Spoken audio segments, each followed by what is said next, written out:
यहाँ पे लिख के बता देते हैं आप लोगों को। जैसे परसेंटेज वाइज अगर भारत में बात करें तो सबसे पहले जो है ना वो जलोढ़ मिट्टी पाई जाती है, जलोढ़ मिट्टी, ठीक है। उसके बाद अगर बात किया जाए तो लाल मिट्टी, तब उसके बाद अगर बात किया जाए तो काली मिट्टी, और उसके बाद बात किया जाए तो लेटेराइट। यही तो 4 प्राइमरी थी, लेटेराइट मिट्टी, ठीक है। ये लगभग 40% भाग पर पाई जाती है, ये लगभग 18%, ये लगभग 15%, और ये लगभग 3.7% इस तरीके से।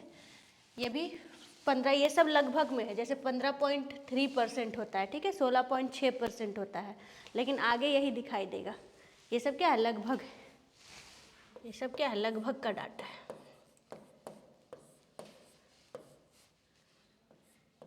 भारत में इस तरीके से क्रम, 4 मेन मुख्य मृदा बताए थे और 4 उप मृदा। तो 4 मुख्य मृदा का क्रम पूछेगा कि कैसे कैसे पाया जाता है, ठीक है। तो ये लिखवा दिए थे, ये लिखवा रहे, लाल मिट्टी लिखवा रहे हैं। देखिए एक चीज़ याद रखिएगा यहाँ तक कि कहाँ पर पाया जाएगा, ठीक है। तो किस स्टेट में पाया जाएगा या नहीं पाया जाएगा, ये क्वेश्चन पूछता है ना, तो ज़्यादा ये रटना नहीं है, सोचना है। लाल मिट्टी जो है ना वो पठारों पे पाई जाती है, पठार पे, ठीक है। तो भारत का कौन सा हिस्सा है जो कि पठारी है, तो भारत का ये वाला हिस्सा जो है ये पूरे तरीके से पठारी है ना, ये पूरे तरीके से पठारी है ना, ये पूरी तरीके से पठारी है। इसके बाद यहाँ पर ये विंध्य के ऊपर वाला ये रीजन, जिसको आज हम पठार पढ़ाएंगे भी, ये भी पठारी रीजन है। मध्य प्रदेश, उत्तर प्रदेश वाला बुंदेलखंड, है ना, विंध्य के ऊपर है ये, इसलिए ये सेंट्रल अपलिफ्ट बोलते हैं इसको। उसके बाद यहाँ पर देखिएगा तो छोटा नागपुर का प्लेट्यू आता है ना, यहाँ पे। उसके बाद यहाँ पे आगे बढ़ के जाइएगा तो यहाँ शिलोंग का या मेघालय का पठार आता है, शिलोंग का या मेघालय, यहाँ लिख देते हैं। ये देखिएगा, ये है शिलोंग का पठार, शिलांग पठार। ये जो पठार है वो छोटा नागपुर प्लेट्यू है, छोटा नागपुर पठार, ठीक है। ये दक्कन का पठार कहलाता है। तो ये इसमें हम पहले ही लिखवा चुके हैं कि दक्कन का जो प्लेट्यू है वो काली मिट्टी वाला भाग है। ये वाला जो भाग है ये काली मिट्टी वाला भाग है,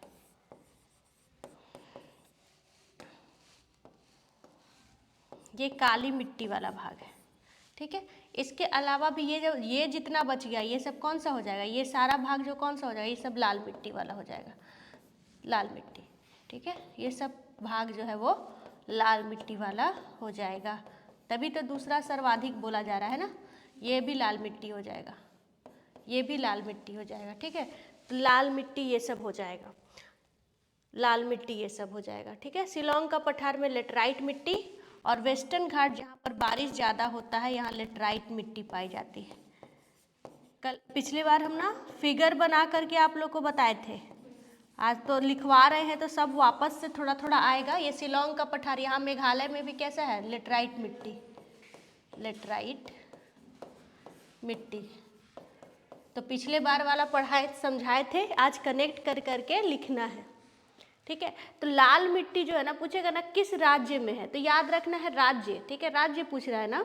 तो बिहार में तो जलोढ़ मिट्टी हो गया था, मुख्य राज्य बता रहे हैं आपको झारखंड, झारखंड पठारी क्षेत्र है ना, तो आप लोग झारखंड में लाल मिट्टी लगाइएगा, ठीक है।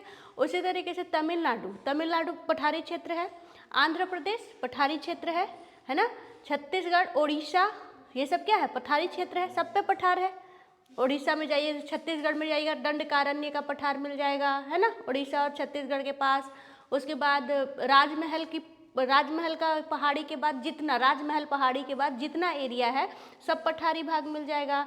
तो भारत के ये जो शेष हिस्से हैं, कौन, महाराष्ट्र गुजरात वाला छोड़ के, महाराष्ट्र गुजरात वाला छोड़ के, ये जो इसके अलावा ये जो शेष हिस्से हैं सब का सब में क्या पाया जाता है, लाल मिट्टी। समझ में आ गया। तो आप लोग को यही क्वेश्चन पूछ सकता है कि कौन से राज्य में लाल मिट्टी पाया जाता है या कौन से राज्य में लाल मिट्टी नहीं पाया जाता है। ऑप्शन भी देगा 4, है ना।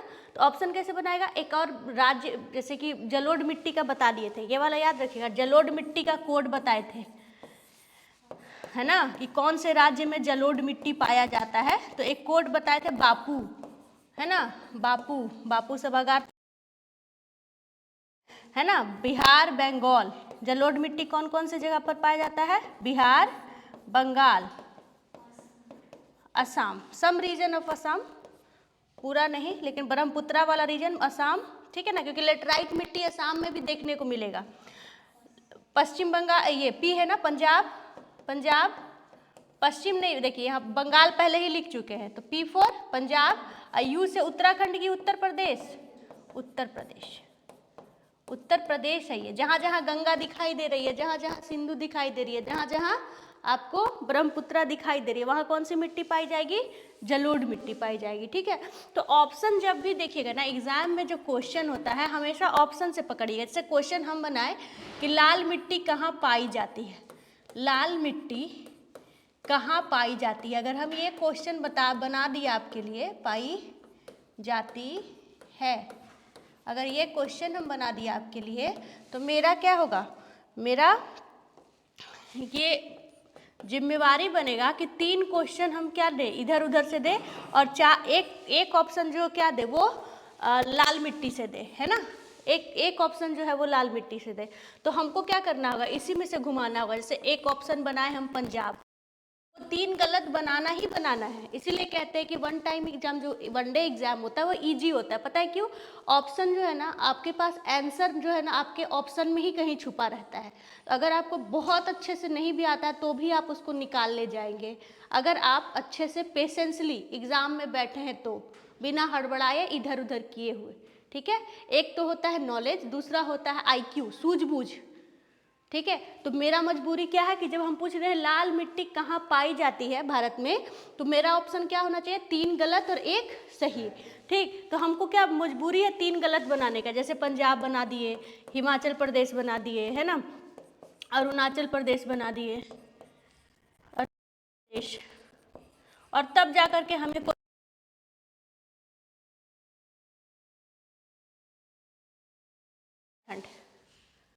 ठीक है, बता देती हूँ कहाँ कहाँ पाया जाता है, लेकिन आप लोग ये बात याद रखिएगा। तो यहाँ पे आंसर क्या हो जाएगा, झारखंड। तो झारखंड में बहुत ज़्यादा, क्योंकि प्लेट्यू रीजन है, यहाँ पाया जाएगा। तमिलनाडु में लाल मिट्टी पाई जाएगी, उड़ीसा में लाल मिट्टी पाई जाएगी, ठीक है। छत्तीसगढ़ में लाल मिट्टी पाई जाएगी, छत्तीसगढ़ में लाल मिट्टी पाई जाएगी। उसके बाद असम के भी सम पार्ट में पाया जाता है, लेकिन मैं वहाँ लिखती नहीं हूँ, क्योंकि सम पार्ट वाला लिखवा दूंगी तो आप लोग कंफ्यूज कर जाइएगा। Jharkhand, Tamil Nadu, Orissa, Chhattisgarh, some region of Karnataka, some part of Karnataka, इन सभी जगह पर क्या पाया जाता है, लाल मिट्टी पाया जाता है। और अगर मैप के हिसाब से बात किया जाए तो इस पूरे रीजन में लाल मिट्टी है, पूरे रीजन में लाल मिट्टी है, यहाँ भी, यहाँ भी, क्योंकि लाल ही कन्वर्ट हो जाता है लेटराइट में। ज़्यादा बारिश होगा ना तो लाल ही कन्वर्ट हो जाता है लेटराइट में।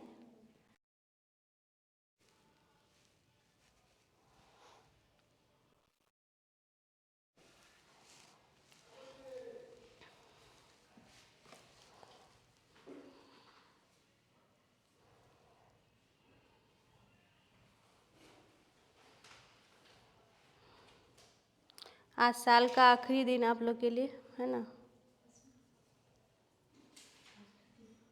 आज 31 है। बहुत सारा चीज़ हुआ इस साल में, बहुत ज़्यादा चीज़, और बहुत अच्छे से स्टूडेंट जो है, इस बार बिहार के स्टूडेंट ने एक नया आंदोलन खड़ा किया, और बहुत अच्छे से उन्होंने, इसलिए मैं वीडियोस वगैरह भी नहीं डालती कि कम से कम आप लोग उस चीज़ को देखें जो नेशनल मीडिया से लेकर के हर जगह पर छाया हुआ है। किस तरीके से, मतलब सत्याग्रह जो आपको मेंस में भी लिखना है ना, मेंस में भी उसको लिखना है, उसको वो लोग जी रहे हैं, प्रशासन के खिलाफ फाइट करना। और हो सकता है कि वो लोग ना जीते, लेकिन एक चीज़ का तो मानना पड़ेगा कि अपना जो काम जो है ना, बहुत बखूबी तरीके से किए हैं, लास्ट तक डटे हुए, आज भी डटे हुए। कुछ पॉलिटिकल पार्टी आता है, मैं तो आपके आने से पहले भी वही देख रही थी, वहाँ पे जब बैठी हुई थी, तो किस तरीके से पप्पू यादव जी आते हैं और बोलते हैं कि कल 2 डेलीगेशन गया था, डेलीगेशन 2 गया था, एक पप्पू यादव की तरफ से गया था और एक उसकी तरफ से गया था। क्या है जी, पीके, प्रशांत किशोर। देखे थे आप भागते हुए उनको? देखे थे? तो कभी फंसना नहीं है इस तरीके का पॉलिटिकल, क्योंकि करियर अगर ख़राब होता है तो स्टूडेंट का ख़राब होता है। उन लोग को कोई मैटर, उन लोग पहले भी उन लोग पे बहुत सारा चार्जेज लगा हुआ है, धारा लगा हुआ है। धारा मैटर नहीं करता, भीड़ का कोई चेहरा नहीं होता, तो अगर भीड़ बढ़ रहे तो कोई नहीं, लेकिन जो तकलीफ़ हुआ है ना, आप देखिए किसी तरह से लड़कियों को भी मारा गया है, लड़कों तो तकलीफ़ हुआ, किसी का हाथ टूटा है, पैर टूटा है, आईसीयू में भर्ती है, पीएमसीएच का वही हालत है।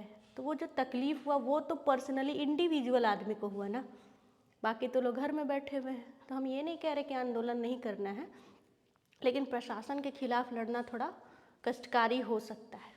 और अभी भी मुझे तो लग रहा है कि हाँ आना चाहिए पॉजिटिव फैसला, क्योंकि बहुत ज़्यादा मीडिया जो कवरेज है वो बहुत मिल गया है, लेकिन सच में अगर पैसा का बहुत ज़्यादा अगर है, ठीक है, तो नहीं मिलेगा वहाँ से, तो कम से कम नहीं मिलेगा। और सच में अगर पैसा का लेन देन हुआ है तो जहाँ पैसा जहाँ आना चाहिए था वो आ गया होगा, जहाँ जाना चाहिए था वहाँ चल गया होगा, तो वो रिस्क नहीं लेगा वो लोग। फिर कोर्ट ही एकमात्र उपाय बचता है, तो मार खा के भी कोर्ट वही होता, नहीं खा के भी तो वही होगा।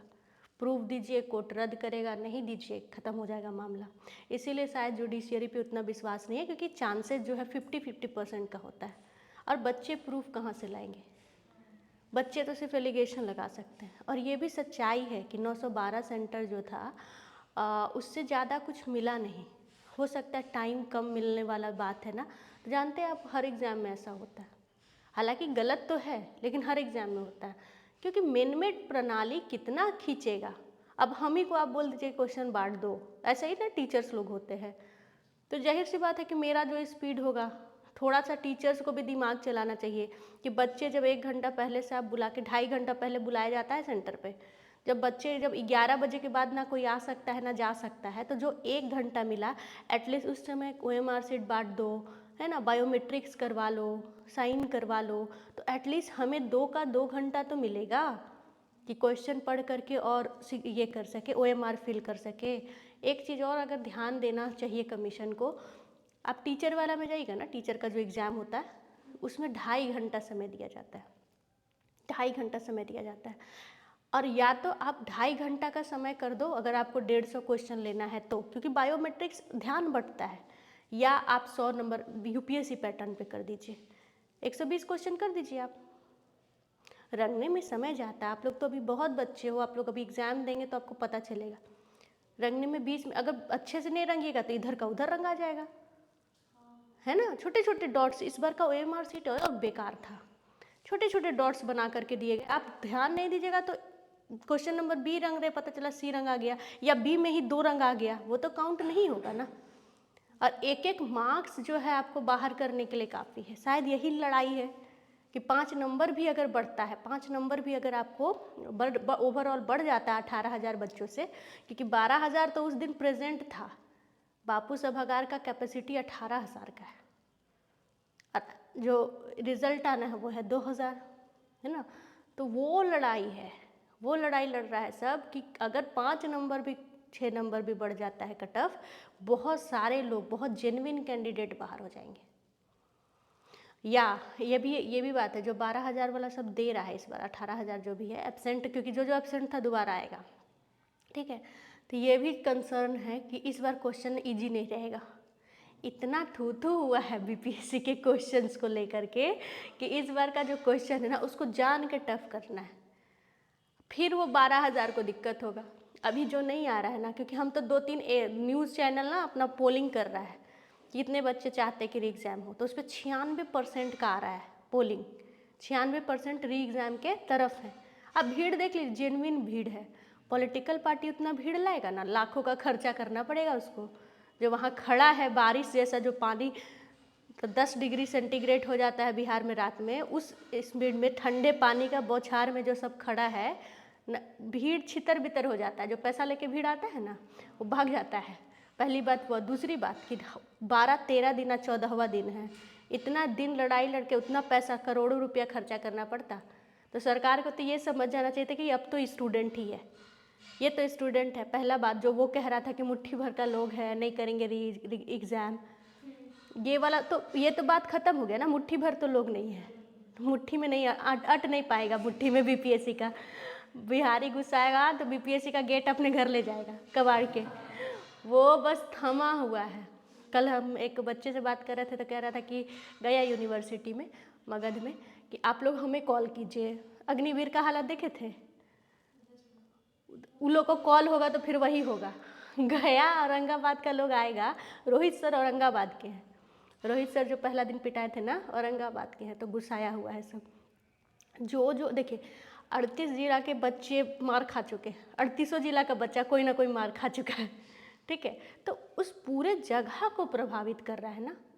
अगर सरकार अगर अभी भी नहीं समझ रहा है, अगर आज नहीं होता है कैंसिल, तो समझिए कि बहुत बड़ा धांधली है। वो हम लोग को इंडिविजुअली नहीं दिखाई देगा, अंदर में सेटिंग है। नहीं तो इतना में 67 नीतीश कुमार कैंसिल किए थे ना, एक जगह से कवर हुआ था, ये आरा से हुआ कि पेपर लीक का मामला है। तो कभी भी एक जगह का खबर आएगा तो एक ही जगह का खबर आता है, और कैंसिल पूरा जगह का होता है। और नहीं तो कहीं का मत कीजिए। अगर आपको धृतराष्ट्र कौन सी धृतराष्ट्र बन के ही रहना तो कहीं का मत कीजिए, 12,000 को मत कीजिए, तो चुप रहता सब। तो फिर वो लोग थोड़ा आता ना, 5500 एग्ज़ाम दे चुका था 12,000 में से, तो कम आता, तो कम को भगाना आसान था और ज़्यादा को भगाना मुश्किल है। आज हम आ रहे थे तो देखे खबर सुबह में न्यूज़ देख के, तो मुखर्जी नगर में आज प्रोटेस्ट कर रहा है सब। अभी कल भी परसों भी किया था जब वो सीएम गए थे, लेकिन आज थोड़ा ज़्यादा भीड़ है। ऐसे करके छुटपुट करके ना धीरे धीरे भीड़ बढ़ेगा। इससे अच्छा भीड़ को दबाने के लिए एक ही उपाय है, एक लाइन बोल दो कि होगा री एग्ज़ाम, एक लाइन होगा री एग्ज़ाम, और अपना छवि सुधार लो। नहीं तो ये लंबा लड़ाई खींचेगा। सारे पॉलिटिकल पार्टीज़ अपना बेनिफिट देखने के लिए और ज़्यादा आगे आ रहे हैं। सुबह सुबह बच्चों का, और उनका क्या, जो बैठे हुए हैं 14 दिनों से पढ़ाई लिखाई छोड़ के, अगर नहीं भी होता है घर जाएंगे, दूसरे एग्ज़ाम का तैयारी करेंगे, फिर आएगा 71वीं। आप वो सोनू को देखे थे जो जिस पे वो आया था, एलिगेशन आया था कि मतलब वो आया था कि मर गए वो, लेकिन वो जिंदा था, फिर आकर के बताया कि हम जिंदा हैं। एक सोनू मरा है ना, एक दूसरा सोनू था जो फर्स्ट डे कहा था कि हम ना मर जाएंगे, अगर नहीं होगा तो आत्महत्या कर लेंगे, ठीक है। तो सबको लगा कि वही सोनू मर गया, तो उसका फ़ोटो वायरल कर दिया गया था। लाठीचार्ज के दिन वो भी पिटाए हैं, उनका यूपीएससी कॉल आ गया।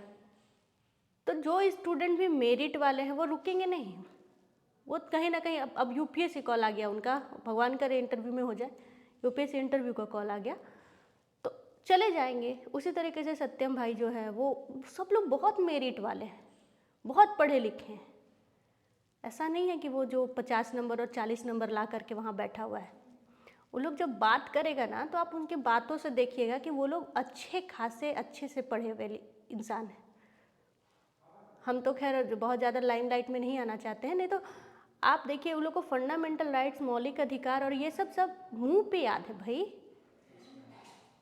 ऐसे नहीं है कि 50 नंबर लाएगा, 60 नंबर लाएगा और तब बैठा। अगर वो लोग कह रहा है कि क्वेश्चन का लेवल नीचे था, मतलब था। इसलिए उन लोग को 3 दिन मांग रहा है ना कि 3 दिन दे दो, हम लोग पढ़ लेंगे, वो सही बोल रहा है। क्योंकि जाहिर सी बात है कि आपको चेयरमैन साहब आते हैं और कहते हैं कि बहुत टफ एग्ज़ाम होगा, यूपीएससी लेवल का होगा, तो हम लोग तो खुद ही तैयारी कराने लगे थे यूपीएससी। जब से हमको पता चला कि ना लेवल वही है, तो फिर वही कर दिए। कोई भी टीचर अगर अपने स्टूडेंट को निकलवाना चाहता है बिना धोखा का, तो वो हमेशा देखता है सिलेबस के अकॉर्डिंग तैयारी हो, ताकि आप लोग कॉपी में लिखे हुए उसी को बार उसी समय रिवीजन करके चले जाइएगा, एक भी क्वेश्चन नहीं छूटेगा। तो जब आप कह दिए कि बहुत टफ होगा, तो सारे स्टूडेंट तो टफ ही ना पढ़ेंगे। सब लोग यूपीएससी की तरह करंट अफेयर से मैच कर करके पढ़ना शुरू कर दिया था। और वहाँ गया तो वही बात है कि वो क्या एक मजाक चल रहा है वायरल कि आगरा का ताजमहल किस शहर में ये बहुत वायरल हुआ है ना, ये बहुत वायरल हुआ है। आगरा का शहर मतलब जो भी बोल रहे हैं माइक से, पुलिस वाला जा रहा है और वो बोल रहे हैं, तो उस लेवल का क्वेश्चन कर दिया है। लेकिन देखिए क्या होता है। हम तो आके पूछे इनसे, ये लोग जाता है ना, डेली जाता है ये लोग, नरेश जी लोग, तो बोले सर कि नहीं होगा, हमको नहीं लगता है कि होगा, वो बोले। लेकिन हमको तो लगता है, चांसेस हमको 80% लगता है, क्योंकि बहुत प्रेशराइज हो गया है। लेकिन 1% भी अगर नेगेटिव का चांस है तो फिर नेगेटिव तो हो सकता है ना। तो 80-20 का चांस है, 80 कल के बाद क्योंकि कल जहाँ डेलीगेशन को पहुँचना था वहाँ पहुँच गया। अगर सरकार में थोड़ा सा भी सेंस होगा तो ये बात को ख़त्म करना चाहेगा, और अगर सेंस नहीं होगा तो पता है फ़र्क नहीं पड़ता हमको, तभी इसको रिजेक्ट करेगा। ये मेरा मानना है, क्योंकि हम आंदोलन में भी नहीं जाते हैं और वो सब भी नहीं करते हैं, लेकिन जो जाता है उससे पूछे तो वो लोग कह रहा है कि नहीं होगा। अभी हमको पूरा विश्वास है, ठीक है। तो देखिए क्या होता है। आज के बाद तो आज ही तक का टाइम मांगा है, तो नए साल में हो सकता है कि खुशखबरी दे दे सब बच्चों को। मुझे तो कल के प्रोटेस्ट के बाद और मुझे इंडिविजुअली मुझे और कुछ नहीं चाहिए, मुझे चाहिए शांति, ठीक है। और हम इस सरकार के लिए शांति नहीं कर रहे हैं। सरकार तो जाके तोड़ दो, कोई दिक्कत नहीं है। हालांकि रिकॉर्ड हो रहा है तो कोई मतलब लगता होगा सबको कि क्या ही बोल रही है। अग्निवीर में जैसे जलाना था जला दो, कल के प्रोटेस्ट के बाद हमको कोई दिक्कत नहीं है। हमको शांति पीस चाहिए स्टूडेंट्स के लिए। बहुत मार्मिक दृश्य था, हम तो लाइव देख रहे थे। जो मारा है वो बहुत ख़राब था, और अगर अभी नहीं करता ना तो कमीशन का मन बढ़ जाएगा। आज बिहार बीपीएससी में कर रहा है, कल बीएसएससी का आने वाला है बहुत बड़ा वैकेंसी। खुले तौर पर कहने लगा कि नहीं करेंगे। इतना बड़ा प्रोटेस्ट को अगर कुचला जा सकता है ना, तो फिर लड़ाई लड़ते रहिए। और दूसरा चीज़, लड़का लोग को भी विश्वास हो जाएगा कि गांधी जी में दम उम नहीं है। गांधी जी में दम उम नहीं है, कोई अहिंसा सत्याग्रह वाला बात नहीं हुआ। जब हुआ तो हिंसा से ही काम बनेगा। गलत छवि है ना, इसीलिए भी सरकार को चाहिए। लेकिन वही बात है, पता नहीं नीतीश जी कहाँ सोए हुए, कहाँ है वो, है ना। तो एक वर्ड काफ़ी था कि हाँ कहाँ किडनैप है, एक वर्ड काफ़ी था कि होगा रे एग्ज़ाम। क्यों परेशान कर रहे हो, उतना दिन से चुप है ना। अगर अभी आकर के इस तरीके से बोल दिया, हीरो छवि हो जाएगा उनका। इस सीएम को नहीं पता था इसीलिए ये काम नहीं हुआ है, लेकिन पहला दिन से सीएम को सब पता है। जो भी बात बोला जा रहा है ना कि सीएम को नहीं पता है, पहला दिन से पता है। बीजेपी का इसमें बहुत बड़ा रोल है। आप देखे होंगे कि जेडीयू का नेता लोग कुछ भी नेगेटिव ना पॉजिटिव कुछ नहीं बोल रहा, लेकिन बीजेपी का नेता लोग शुरू से नेगेटिव बोल रहा है, बहुत ज़्यादा नेगेटिव बोल रहा है। खास करके सम्राट चौधरी, अशोक चौधरी, ये लोग का बयान सुने आप लोग? शुरुआत में नहीं सुने थे? थोड़ा सा पॉलिटिकल, अभी तो आप लोग का एग्ज़ाम में टाइम है ना, खास करके छात्र का आंदोलन है तो इस पर भी नज़र बना के रखिएगा, ठीक है। फ्यूचर में ना करना पड़े लेकिन ज़रूरी है, और पॉजिटिव रिजल्ट आना अब ज़रूरी है। और कोर्ट से नहीं, कोर्ट में तो हो सकता है जीत ही जाए, कोर्ट से नहीं, सरकार से पॉजिटिव रिजल्ट आना ज़रूरी है, नहीं तो व्यवस्था से विश्वास उठ जाएगा सबका। तो है इस तरीके का कुछ बात। तो ये हो गया आपको। ये जो लाल मिट्टी है ना, इसी को पीली मिट्टी भी कहा जाता है। लाल भी यही है और पीली भी यही है। तो अगर इस तरीके का क्वेश्चन पूछ दे कि पीली मिट्टी कहाँ पाई जाती है और यही ऑप्शन रहेगा तो भी झारखंड होगा। लाल भी यही है और पीली भी यही है। Red soil and yellow soil कहते हैं इसको, ठीक है। क्यों येलो? जब सूखा रहता है ना, लोह अयस्क ज़्यादा है तो जब सूखा रहता है तो लाल दिखाई देता है, और जब इसी मिट्टी पे पानी बरस जाता है ना, गीली हो जाती है मिट्टी, तो इसका रंग बदल के पीला हो जाता है। फिर सूखेगा तो फिर लाल दिखाई देने लगेगा। आप झारखंड जाइएगा तो प्रत्यक्ष उदाहरण देख सकते हैं आप इसमें, ठीक है। तो लाल मिट्टी में क्या होता है, तो लाल लिखिएगा, लाल मिट्टी में उपजाऊ क्षमता बढ़ाने के लिए चूने का प्रयोग किया जाता है। बहुत बार क्वेश्चन पूछा है, लिखिए, ये लाइन है लिखने के लिए। लाल मिट्टी में उपजाऊ क्षमता बढ़ाने के लिए चूने का प्रयोग किया जाता है।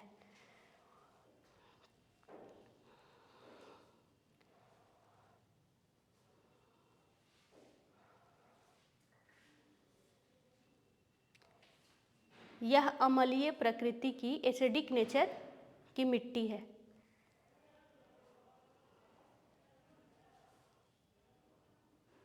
एक चीज़ यहीं पे लिख लीजिएगा, ध्यान से लिख लीजिएगा क्योंकि वन लाइनर है आप लोग का।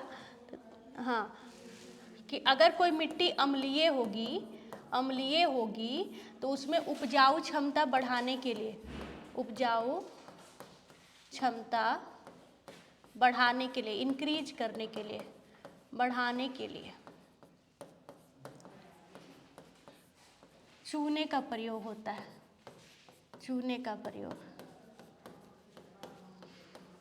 और अगर कोई मिट्टी क्षारीय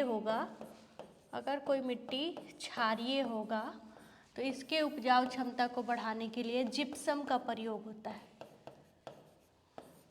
इससे क्वेश्चन पूछा आपको 69th बीपीएससी में क्वेश्चन पूछा है।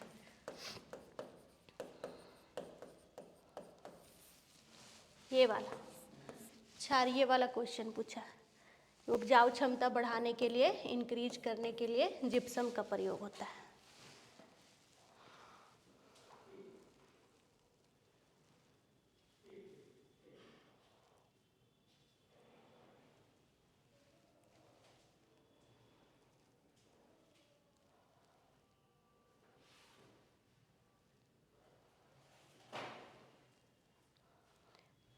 आज 31 मतलब 31 मनाने के लिए इतना कम भीड़ है कि कल भी इतना ही था? कल था? सैटरडे को कितना भीड़ था? मतलब बस ऑन एन एवरेज इतना ही होते हैं आप लोग लगभग सुबह में?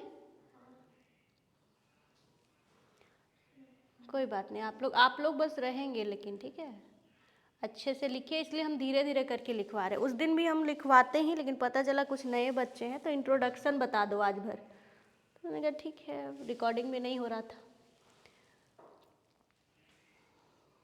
ठीक है, रेड लाल मिट्टी में और लिखिएगा, लाल मिट्टी में मोटे अनाज उगाए जाते हैं। लाल मिट्टी किस चीज़ के लिए फेमस है? मोटे अनाज, मोटे अनाज, मिलेट्स।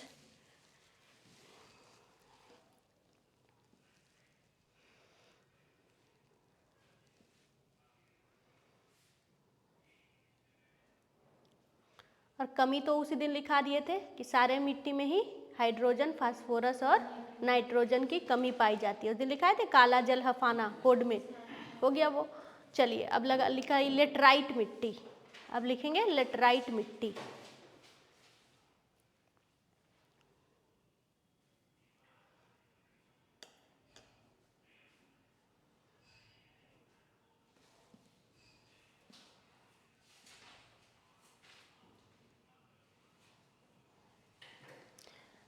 लिखेंगे, ये देखिए मैं कुछ पहले बता देती हूँ फिर लिखवाती हूँ, ठीक है।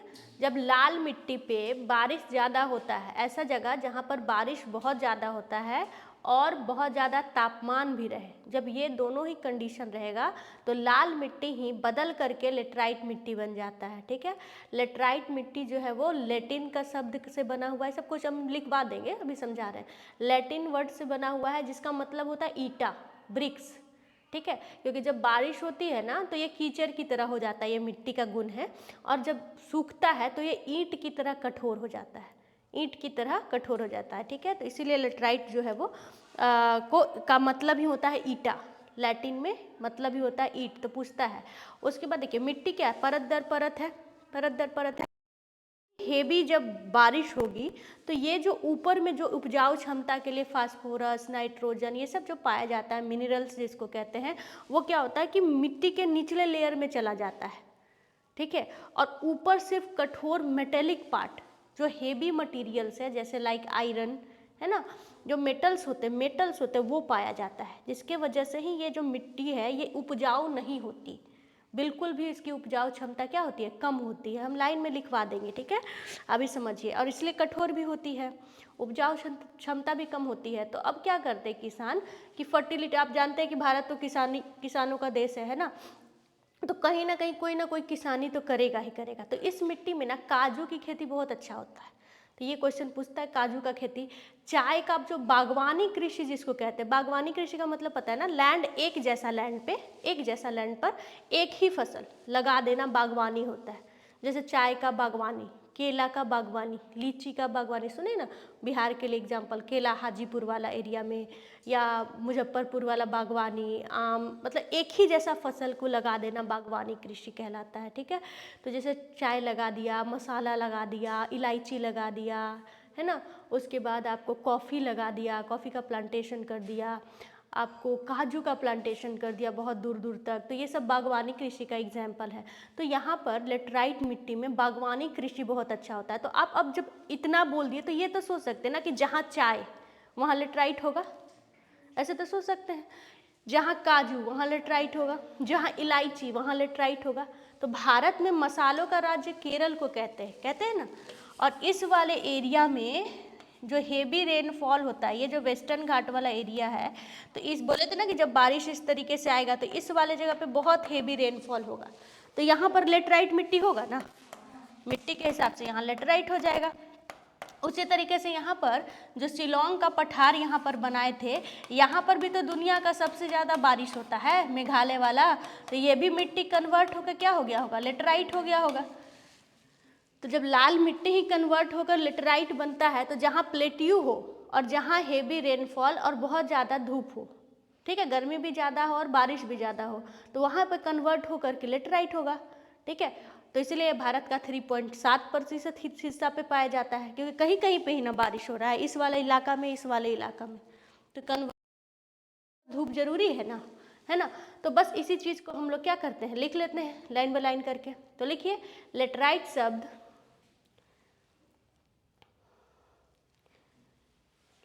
शब्द की उत्पत्ति लैटिन भाषा से हुई है, लैटिन भाषा से हुई है, लैटिन शब्द से हुई है, LATIN, ठीक है, और हिंदी में ऐसे लैटिन शब्द से हुई है, जिसका अर्थ होता है ब्रिक्स, ईंटे,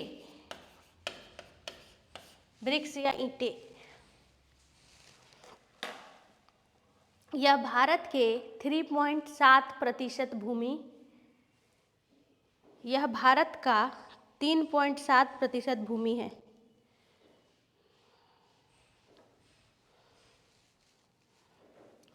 इस मिट्टी में प्रायः कम उपजाऊ क्षमता होती है, फिर भी उर्वरकों का फर्टिलाइजर, उर्वरकों का इस्तेमाल करके, फिर भी उर्वरकों का इस्तेमाल करके इसमें चाय, कॉफ़ी, काजू, गन्ने इत्यादि की खेती की जा सकती है।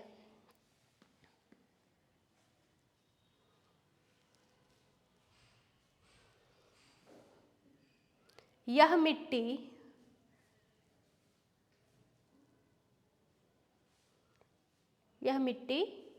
काजू, इलायची और चाय के लिए सर्वाधिक उपयुक्त है, मतलब सबसे ज़्यादा होता है।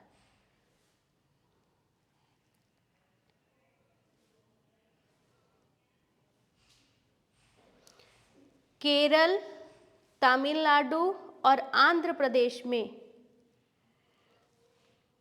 केरल, तमिलनाडु, आंध्र प्रदेश, मेघालय भी लिख लीजिएगा, और मेघालय में यह मिट्टी पाई जाती है।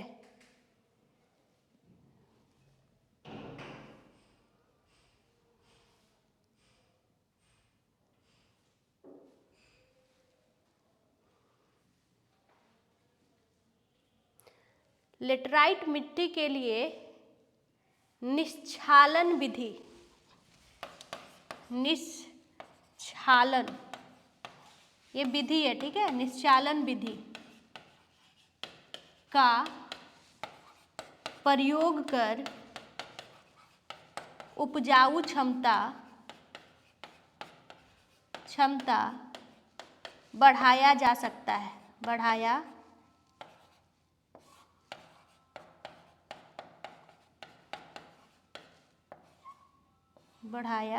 जाता है। निष्क्षालन क्षमता, ये वाला याद रखिएगा, ये विधि, इसको इंग्लिश में लीचिंग बोलते हैं, लीचिंग, लीचिंग दोनों वर्ड लिख लीजिएगा। हो सकता है कि आजकल क्या करता है, जैसे इतना शुद्ध ना लिख के लीचिंग ऐसे दे देगा, लीचिंग ऐसे लीचिंग लिख देगा, तो पता होना चाहिए ना लीचिंग क्या है। तो लीचिंग एक एग्रीकल्चर का एक विधि है, मतलब उपजाऊ क्षमता नहीं है ना मिट्टी में, तो वो ना टेस्ट करेगा, सॉइल को भेज देगा, और सॉइल में ये सॉइल है तो यहाँ टेस्टिंग होगा सॉइल का, और बताएगा कि कितना मात्रा में NPK मिलाएं कि ये ना उपजाऊ क्षमता इसमें बढ़ जाएगा। मतलब क्या, देखिए ये मिट्टी है, मिट्टी का परत, तो ऊपर से उपजाऊ क्षमता नीचे चला गया है। अब हम इस मिट्टी में दोबारा से उपजाऊ क्षमता वाला चीज़ डाल देंगे, नाइट्रोजन फास्फोरस और सब डाल देंगे, तो फिर से उपजाऊ हो जाएगा ये मिट्टी। यही तो करना है। तो हम लोग अपना मिट्टी को, जैसे मैं केरल में रहती हूँ, तो अपना मिट्टी को कहाँ भेज देंगे, लैब में भेज देंगे, पता चल जाएगा कि इतना परसेंटेज में डाल दीजिए। तो हम क्या करेंगे, लाएंगे फर्टिलाइजर खरीद के, अपना मिट्टी में उसको डाल देंगे। तो मिट्टी में NPK मिलाने को ही, नाइट्रोजन फास्फोरस और कैल्शियम मिलाने को ही क्या कहते हैं, निश्चालन। कि जो मटेरियल जो बह करके कहीं चला गया है, दोबारा से उसको हम लोग आर्टिफिशियली खुद से मिला देंगे, और जैसे ही मिला देंगे तो वो सॉइल क्या होगा, फिर से उपजाऊ हो जाएगा। तो इसी पद्धति को हम लोग निश्चालन या फिर आपको ये बोलते हैं लीचिंग बोलते हैं। तो ये जो निश्चालन विधि है ना, निश्चालन जो है इस तरीके से लिखते हैं, निश्चालन जो है ना 6 है, ये निश्चालन को ही लीचिंग बोलते हैं। तो आजकल क्या किया है कोई भी एग्जामिनेशन कि इस तरीके से हिंदी, इंग्लिश को ही हिंदी लिख देता है, ताकि आप लोग थोड़ा कंफ्यूज हो। तो इसलिए इसको भी लिख लीजिए, इसको भी लिख लीजिए। निश्चालन क्या है, तो कृषि की एक पद्धति है कि कितना अनुपात में NPK मिलाया जाए, इसी को बोलते हैं। कितना रेशियो में नाइट्रोजन फास्फोरस और के से पोटेशियम मिलाया जाए, पोटास। अगर इसको मिला दीजिएगा तो फिर से आपका मिट्टी क्या हो जाएगा, उपजाऊ हो जाएगा। तो ये हो गया आपको क्या, 4 मुख्य मृदा। अब 4 सब मृदा पे आते हैं। सबसे पहले होगा क्षारीय मृदा। 4 सब मृदा भी लिखवाए थे, तो अब उसको स्टार्ट करते हैं। क्या क्या लिखवाए थे, क्षारीय, शुष्क है ना, फॉरेस्ट, दलदली। तो चारों को भी लाइन में लिखवा देते हैं, काम खत्म हो जाएगा, है ना। तो लिखिए क्षारीय मृदा। पीछे वाले चीज़ से आज के क्लास में हम लोग थोड़ा सा ये करेंगे, 2 मिनट का भी आपको टाइम देंगे। आप पीछे से पलट के देखिएगा कि क्या मुख्य मृदा में आप लोग का कुछ छूटा है, ठीक है। उसको क्या करेंगे, पॉइंट घेर के रख लेंगे। कम है ना आप लोग, जब हम बाहर बैठेंगे ना तो आप उसको ले जाके पूछिएगा हमसे। अगर आपका मान लीजिए छूटा भी है तो हम उसको समझा देंगे एक एक करके, ठीक है। जो भी बच्चे यहाँ पढ़ने आ रहे हैं, कम से कम यहाँ पढ़ने आ रहे हैं, उसका नोट्स एकदम कंप्लीट होना चाहिए। एग्ज़ाम आएगा, चुपचाप से नोट्स पढ़िएगा, सारा क्वेश्चन बन जाएगा, ठीक है। पिछले 3 दिनों से यानी कि 6 घंटा से हम लोग मिट्टी पे हैं। पहले बिहार का मिट्टी किए, फिर इसका मिट्टी कर रहे हैं। एटलीस्ट अब मिट्टी से कोई भी क्वेश्चन आए ना तो आपके नोट्स से ही आए और आप अपने दिमाग से उसको बना दें, इतना तो कैपेसिटी होना चाहिए ना। तो क्या करेंगे, जब भी हम क्लास छोड़ के 11 बजे अभी जाएंगे, पहले आप पूरे मिट्टी को पढ़ेंगे, ठीक है। मिट्टी को पढ़िएगा, जो भी चीज़, जैसे पिछले बार आप पूछे थे, है ना, कितना अच्छे से पूछे थे, पूरा का पूरा एक लेकर के आए थे। फिजियोग्राफिक डिवीज़न, भारत का भौतिक स्वरूप पूरा लेकर के आए थे, और इनको हम एक एक लाइन करके समझा दिए थे, ठीक है। तो जिसको भी प्रॉब्लम है, टीचर होने का बस इतना फ़ायदा होता है ऑनलाइन और ऑफलाइन में। ऑनलाइन में जैसे मिट्टी हम पढ़ा रहे हैं, आप जा कर के, अगर हम पढ़ा भी दिए तो आप जा कर के उसको देख सकते हैं, किसी और भी टीचर्स का देख सकते हैं, वो तो सबके लिए अवेलेबल है ना। अब उसको देख करके भी अगर आप नोट्स बनाते हैं तो चुपचाप से उस नोट्स को घेर लीजिएगा, जो नहीं समझ में आ रहा है हमसे लाके पूछ लीजिएगा। हो गया ऑफलाइन का फ़ायदा, समझे। कि कुछ एक्स्ट्रा टीचर जब सामने हैं तो हम मेहनत करेंगे और कुछ एक्स्ट्रा उनसे गेन करेंगे, क्योंकि ऑनलाइन को ये सुविधा नहीं मिल सकता जो आप लोग, क्योंकि हम तो आप लोग के हिसाब से चल रहे ना, तो आप लोग को जो लिखवा रहे वो लोग भी लिख रहे होंगे। दूसरा, रिकॉर्डेड वीडियो अभी फ़िलहाल रिकॉर्डेड जा रहा है, तो वो लोग क्वेश्चन भी नहीं पूछ सकते, ठीक। आप लोग पूछ सकते हैं, आप लोग को हम टाइम देंगे, एकदम पढ़ लीजिएगा एक एक लाइन, जो चीज़ भी छूटा होगा, नहीं लिखे उसको घेर के ले आइएगा, ठीक है। हम वहाँ बैठे रहेंगे, जब आप लोग चले जाएंगे तब हम निकलेंगे, ठीक है। और ये आज से हम शुरू कर रहे हैं, क्योंकि अभी आप लोग का साल भर है। ये आज पहला दिन हम बोल दे रहे हैं, क्योंकि आप लोग का साल भर है और आप लोग 25 के लिए, हम 25 के लिए आप लोग को तैयार कर रहे हैं। तो कोई भी टॉपिक होगा तो ऐसा ही होगा, हम जब भी पढ़ा के निकलेंगे, क्योंकि एक ही दिन लग रहा है इसमें, सप्ताह में, आप उस टॉपिक को और उसके पिछले किसी भी टॉपिक को, और एक बात याद रखिए, ये भी सब्जेक्ट और पिछला और कोई भी सब्जेक्ट, अगर आपको डाउट है तो आप हमसे पूछ सकते हैं। जहाँ तक मेरा कैपेसिटी होगा हम अच्छे से आपको समझाने का प्रयास करेंगे, ठीक है। ये हो गया आपको निश्चालन। अब हम लोग लिखेंगे 4 सब सॉइल भी बताए थे आपको कि 4 मेन सॉइल होता है और 4 क्या होता है, सब सॉइल होता है। तो लिखवाए थे आप लोग को कौन कौन सी मिट्टी है, जैसे क्षारीय मृदा, इसको लिखवाएंगे अभी। उसके बाद आप लोग को लिखे थे पर्वतीय मृदा, उसके बाद शुष्क एरिड सॉइल, शुष्क मृदा, इन लोग के बारे में ज़्यादा नहीं लिखना है, शुष्क मृदा क्वेश्चन भी ज़्यादा नहीं आता है, और दलदली, दलदली मृदा, तो इसको हम लिखवा देते हैं, ये चारों को लिखवा देते हैं। ये चार क्या है, उप सॉइल है। उसके बाद प्लेट्यू की ओर बढ़ेंगे।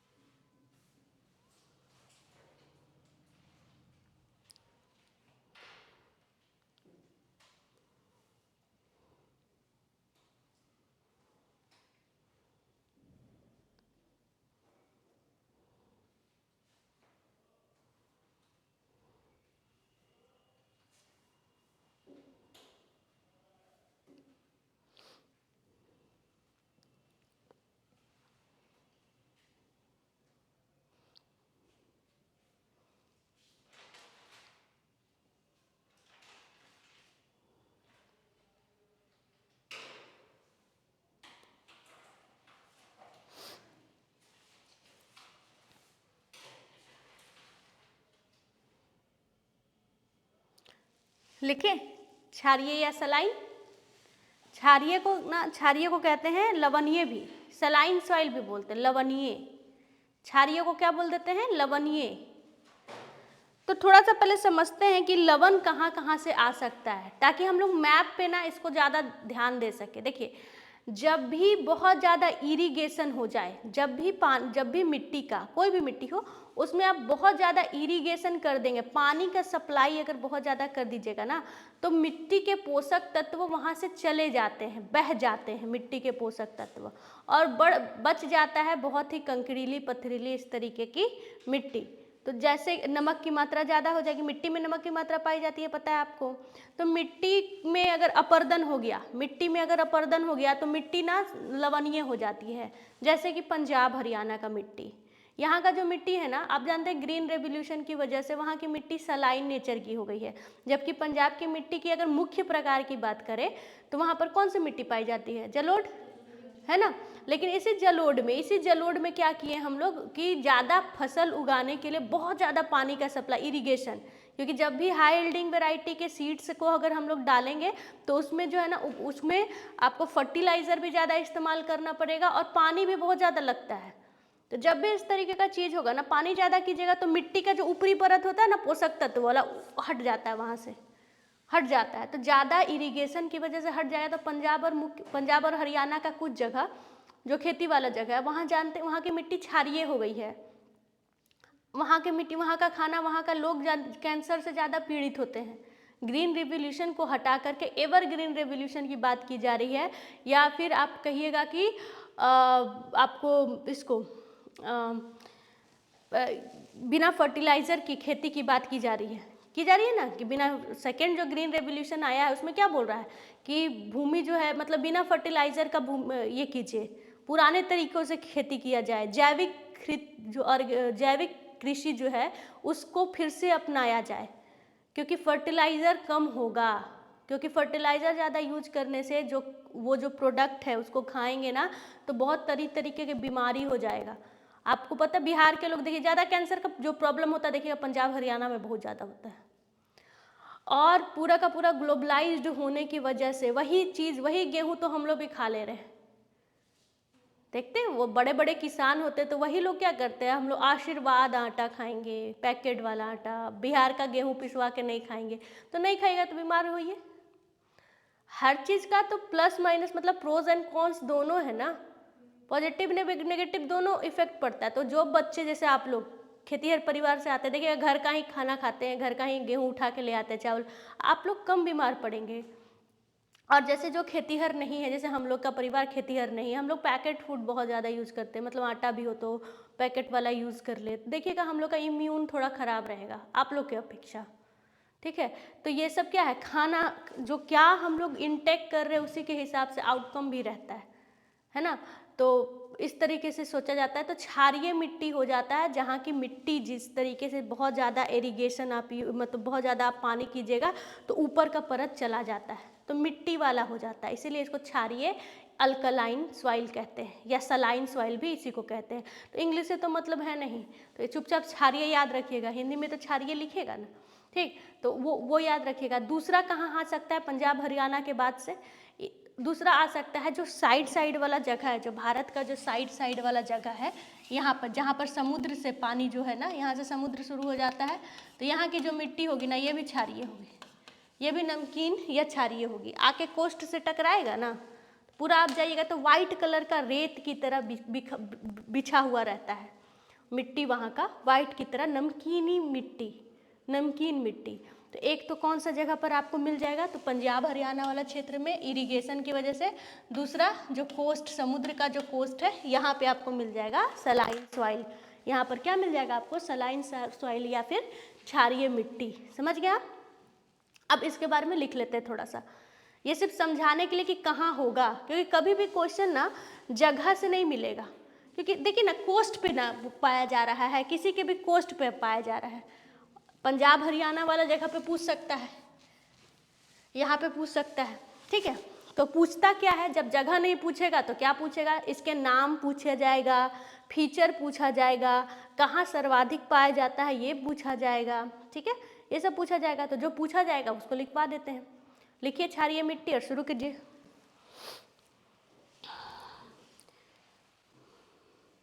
जब मिट्टी में नमक की मात्रा बढ़ जाती है तो मिट्टी लवणीय हो जाती है।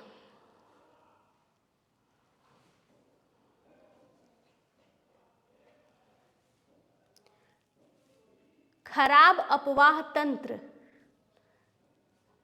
दूसरा लाइन, खराब अपवाह तंत्र और अत्यधिक सिंचाई के कारण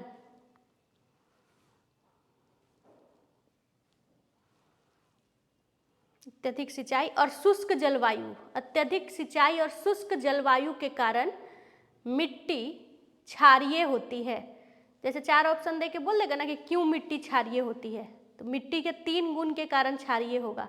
या तो वहाँ का जलवायु काफ़ी गर्म होगा, या खराब इरिगेशन पैटर्न होगा, या ड्रेनेज सिस्टम खराब होगा। तो अपवाह तंत्र, खराब अपवाह प्रणाली, अत्यधिक सिंचाई और शुष्क जलवायु के कारण मिट्टी क्षारीय हो जाती है, या लवणीय, जो भी बोलेंगे दोनों में से, क्षारीय या लवणीय। इस मिट्टी का अन्य नाम, यही क्वेश्चन पूछता है, वेरी वेरी इंपॉर्टेंट, BBI लिख लीजिएगा। इस मिट्टी का अन्य नाम रेह, ऊसर और कलार है। इसको क्या क्या बोलते हैं? रेह, ऊसर और कल्लर, कलार या कल्लर, इसका अन्य नाम है। यही क्वेश्चन पूछता है, रेह किस मिट्टी को कहते हैं, तो बोलिएगा क्षारीय मिट्टी को। सबसे ज़्यादा पूछता है यही, एक काली मिट्टी और एक क्षारीय मिट्टी, दोनों के नामों से क्वेश्चन पूछता है।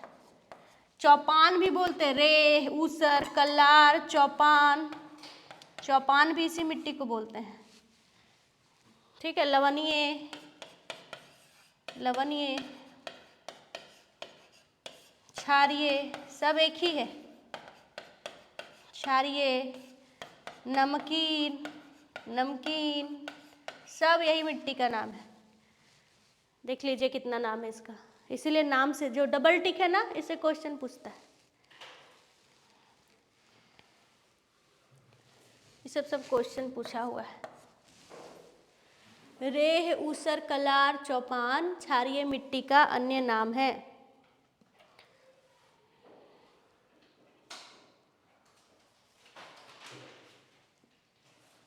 अब देखिए, जो सब सॉइल में एक ही साथ लिखवा दिए थे ना कि कमी पाई जाती है, अब यहाँ लाइन लिखिएगा क्योंकि यहाँ पे अधिकता है। लिखिएगा, लवणीय मिट्टी में सोडियम, कैल्शियम, पोटेशियम, मैग्नीशियम की मात्रा अधिक होती है।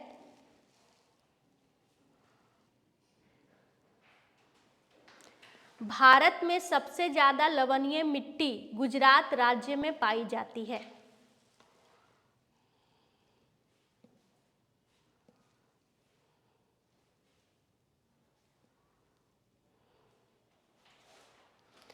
दूसरा लिखे अब शुष्क मृदा, शुष्क मिट्टी या शुष्क मृदा। दूसरा लिखते हैं शुष्क मृदा। शुष्क मृदा का रंग काला होता है।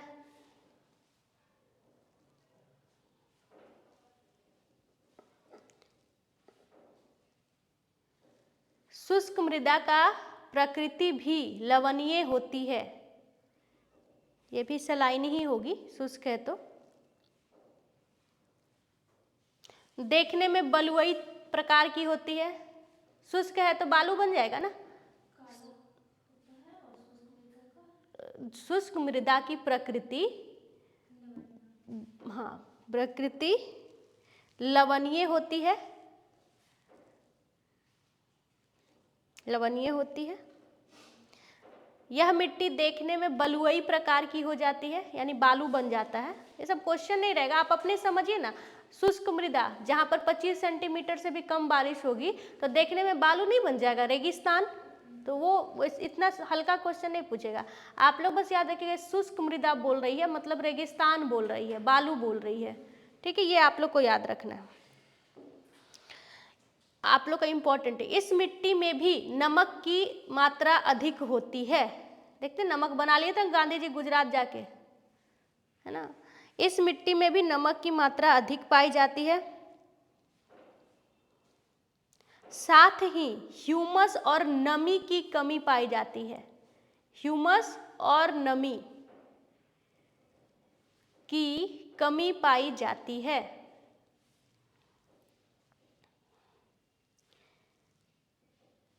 इस प्रकार की मृदा पश्चिमी राजस्थान में सर्वाधिक है।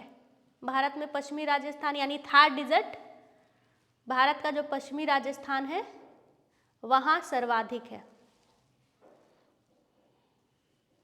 उसके बाद लिखेंगे पर्वतीय मृदा। ये सबसे इतना ही क्वेश्चन रहता है। उसके बाद लिखेंगे पर्वतीय, पर्वतीय मृदा।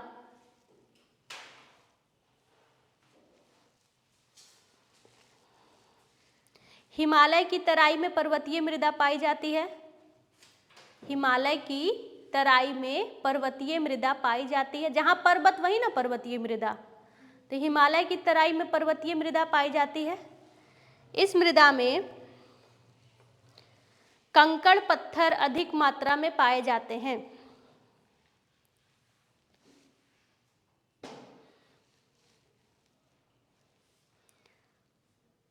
पर्वतीय मृदा में फास्फोरस, चूना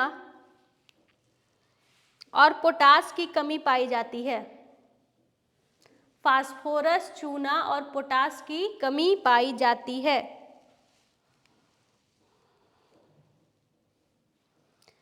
पर्वतीय मृदा में झूम खेती प्रचलित है। उपजाऊ क्षमता कम होती है तो झूम खेती, जंगल साफ करके खेती करना, ठीक है ना, झूम खेती कहलाता है। तो पर्वतीय मृदा में झूम खेती पाई जाती है और यहाँ चाय की बागवानी भी की जाती है। पर्वतीय मृदा में भी चाय की बागवानी की जाती है। अब लिखेंगे दलदली।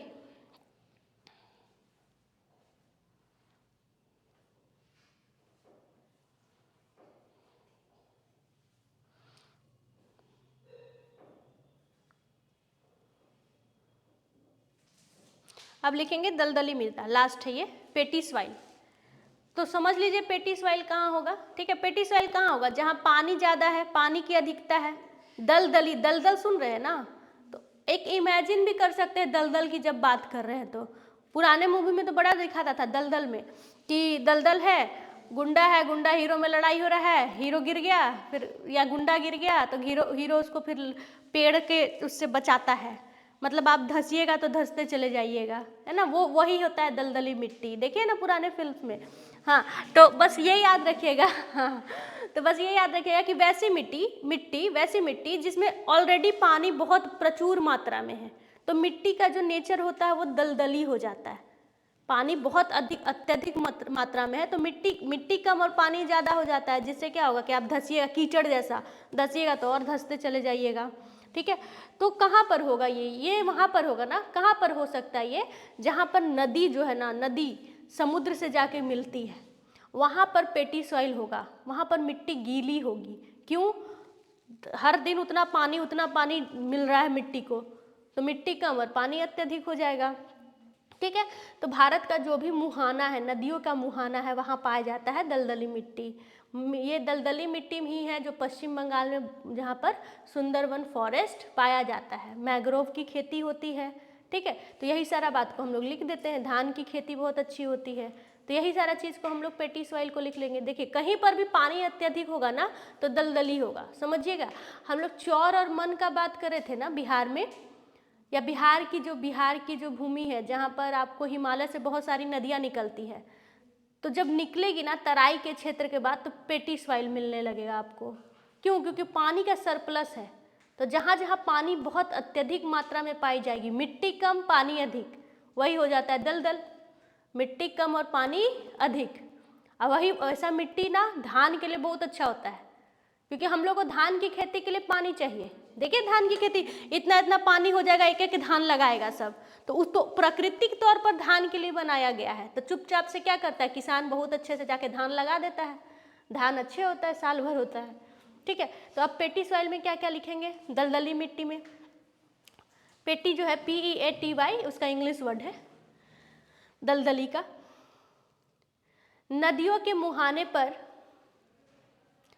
पाई जाने वाली मिट्टी होती है, इसमें जल की मात्रा अत्यधिक होती है, इसकी उपजाऊ क्षमता अच्छी है, उपजाऊ क्षमता अत्यधिक होती है, अच्छी है।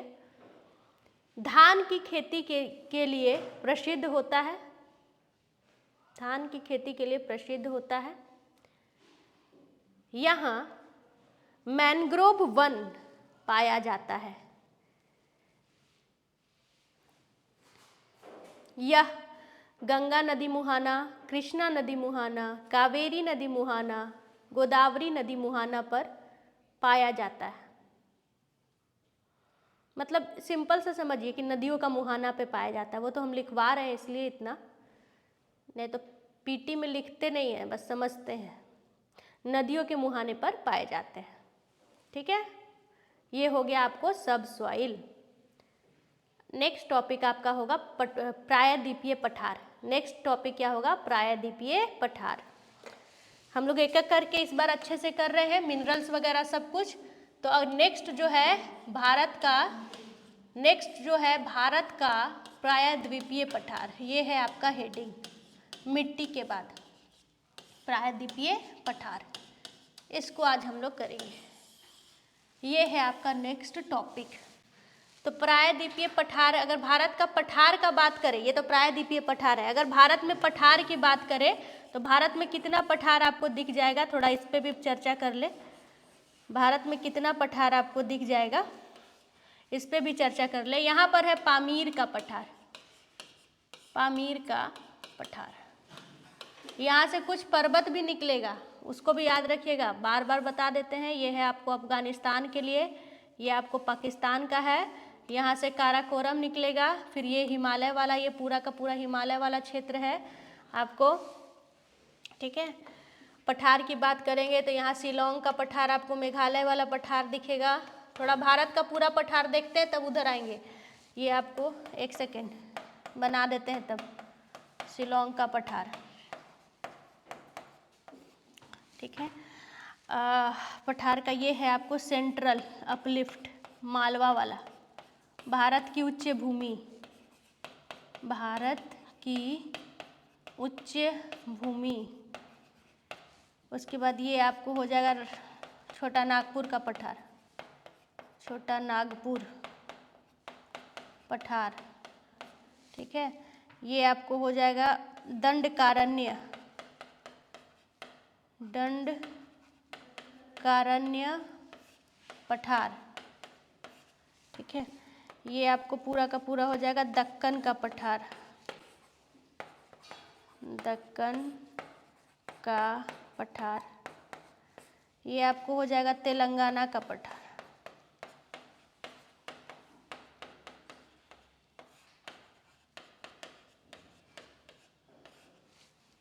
ये आपको नीचे वाला हो जाएगा आपको कर्नाटक वाला, धारवाड़ का पठार, ठीक है, धारवाड़ पठार, तमिलनाडु का भी सब रीजन में धारवाड़। देखिए भारत में उतना पठार आपको दिखाई देगा, ये भारत का पूरा पठार है। इस भारत की उच्च भूमि में 3 पार्ट में भागेंगे, मालवा, बघेलखंड, बुंदेलखंड, ठीक है। यहाँ मालवा ये है आपको बुंदेलखंड,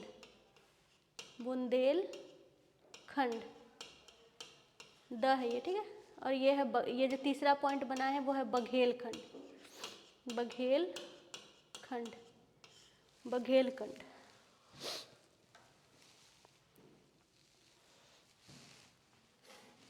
ये काराकोरम है ना, ये काराकोरम है, काराकोरम इसी से निकला है, पामीर नोट से ही। यहाँ कुन्नून पर्वत है चाइना में, कुन्नून पर्वत चीन। ये अफगानिस्तान का हिंदू कुश है, हिंदू कुश अफगानिस्तान, ठीक है। ये क्या है, सुलेमान पाकिस्तान का है, पाकिस्तान। ये कौन है, किरथर है, किरथर, ये भी कहाँ है, पाकिस्तान में, ये भी कहाँ है, पाकिस्तान में।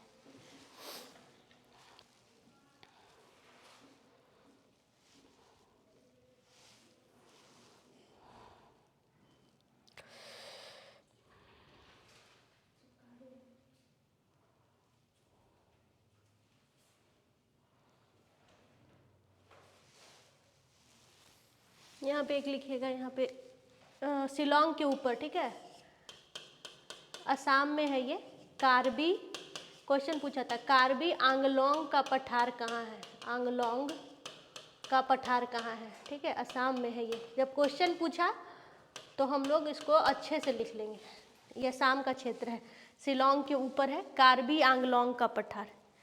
थोड़ा लिखिएगा, हो सकता है क्वेश्चन पूछे कौन भारत में है कौन नहीं है, तो मोस्ट ऑफ 2-3 को तो आप लोग ऐसे भी जान लीजिएगा, 1 के 2 में कंफ्यूज होइएगा, तो वो भी कंफ्यूजन नहीं होना चाहिए, अच्छे से बना लीजिए इसको। कार्बी आंगलोंग का पठार असम, शिलोंग का पठार मेघालय, पठार तो मेघालय है ना, मेघालय। छोटा नागपुर का पठार, ये सब अभी हम लिखवाएंगे, मोटा मोटी बता रहे। छोटा नागपुर का पठार कहाँ हो जाएगा, झारखंड वाला क्षेत्र है, झारखंड उड़ीसा वाला क्षेत्र थोड़ा सा। उसके बाद दंडकारण्य पूरा तरीके से छत्तीसगढ़ में है। तेलंगाना का पठार नाम के हिसाब से ही तेलंगाना में आ जाएगा।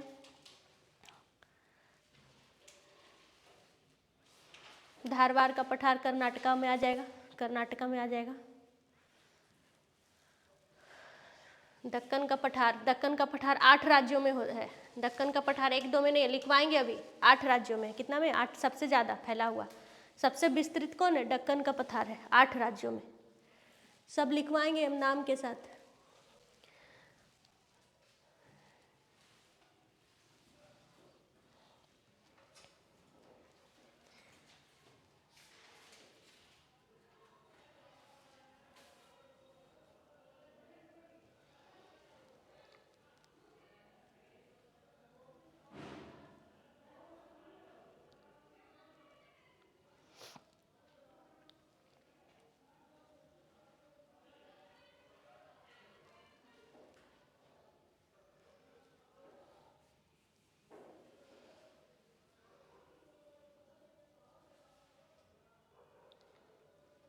हो जाएगा तो बताइएगा। शुरू करेंगे निर्माण से, निर्माण से शुरू करते हुए एक एक पॉइंट लिखवाना शुरू करेंगे। फिर हम लोग बिहार को भी नेक्स्ट क्लास में, जैसे भारत खत्म हुआ फिर बिहार भी देखेंगे मिट्टी की तरह। अभी तक हम लोगों ने क्या देखा, अभी तक हम लोग ने देखा हिमालय, हिमालय के बाद सीधे हम लोग नॉर्दर्न प्लेन पे पहुँचे, तो नॉर्दर्न प्लेन पे पहुँचे तो साथ ही साथ मिट्टी भी करवा दिए, ठीक है। अब हम लोग बिहार की मिट्टी भी करवा दिए थे, करवा दिए थे हम, लेकिन फिर बोलिएगा तो फिर करवा देंगे। मिट्टी से क्वेश्चन रहेगा पीटी में, दोनों में। बिहार की मिट्टी, हो सकता है आप उस दिन नहीं आए हो, पहले बिहार का ही करवाए थे, छूटा था ना एक दिन। तो एक दिन छूटने का मतलब देखिए, एक दिन आज बस छूटा, मान लीजिए किसी का भी बच्चे का आज छूटा, तो सॉइल भी छूट गया और बेसिक प्रायद्वीपीय पठार भी छूट गया, तो एक दिन बहुत हो जाता है। तो आप लोग जब भी एक दिन छूटे इस तरीके से तो यहाँ का रिकॉर्डिंग मांग लिया कीजिए, काम बन जाएगा। हाँ नहीं हुआ था, आप जिस दिन नहीं आए थे स्वाइल वाले दिन हुआ था, वो हमको ये मिलता है तो पता चल जाता है रिकॉर्डिंग हो रहा है कि नहीं उस दिन हुआ था, तो स्वाइल वाला ले लीजिएगा। और अगर नहीं है तो भी आप लोग के पास बहुत टाइम है, आप लोग बस मेरे से कोऑर्डिनेशन बना के रखिएगा, हम स्वाइल फिर करवा देंगे बिहार वाला, क्योंकि ऐसा जो टॉपिक है ना जीएस पेपर 2 में आपको लिखना है। उस दिन इसलिए लिखवाए थे उस दिन कि आपको किस तरीके से मेंस लिखना है। देखिए वो आई थी तो उनसे पढ़ लीजिए, उनका क्या होगा रिवीजन हो जाएगा, इसी बहाने परफेक्ट हो जाएगा। आपस में भी ग्रुप बनाइए और टीचर से भी ग्रुप बनाइए, जितने बच्चे ही आप लोग आ रहे उतना ही, क्योंकि क्लास आपका है, पैसे आपने दिए हैं, हम लोग बार बार कितना बार बोलेंगे, है ना। सब कुछ जो करना है आप लोग को करना है अब, ठीक है। टीचर का बस यही काम है कि वो 1-2 बार बोल दे, जितना मेहनत कीजिए उतना फल अच्छा रहेगा। ये हो गया। जब बात करें प्रायद्वीपीय, भारत का प्रायद्वीपीय पठार का, तो यहाँ 2 वर्ड है ना, एक है प्रायद्वीप, दूसरा है पठार, ठीक है। यहाँ 2 वर्ड है, एक है प्रायद्वीप। और अब ना हम लोग एकदम बच्चे से ही शुरू करेंगे, ऐसा तो बोलने में बहुत चीज बोल देते हैं, लेकिन एक एक वर्ड को तोड़ तोड़ के उत्पत्ति, सिद्धांत, मिनरल, सब इस टॉपिक का ईच एंड एवरी पॉइंट हम लोग डील करेंगे। तो यहाँ 2 वर्ड है प्रायद्वीप और पठार। तो प्रायद्वीप का मतलब क्या होता है, ऐसा लैंड जो 3 तरफ से पानी से घिरा हो, ऐसा भूमि, लैंड जो 3 तरफ से या ओर से पानी से घिरा हो, ठीक है। जैसे हमारा भारत का प्रायद्वीपीय पठार है, एक तरफ अरब सागर से घिरा हुआ है, अरब सागर से दूसरे ओर बंगाल की खाड़ी से और तीसरा तरफ हिंद महासागर से। तो जब ये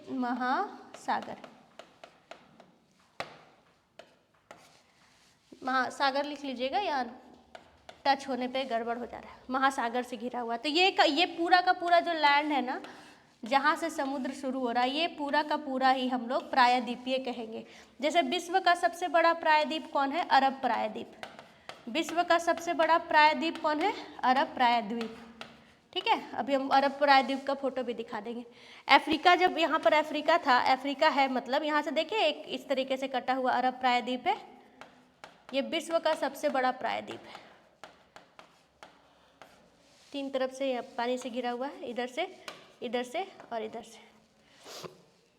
खैर हम अभी ओरिजिनल फोटो भी दिखा देंगे। अब पठार किसे कहते हैं, ऊंची भूमि, समुद्र से ऊंची भूमि, है ना, जो टेबल टॉप हो, ठीक है ना, ऊंचाई टेबल टॉप हो,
देख रहे हैं ये वाला डिस्ट्रीब्यूशन, देख रहे हैं, इसमें क्या दिखाई दे रहा है आप लोगों को,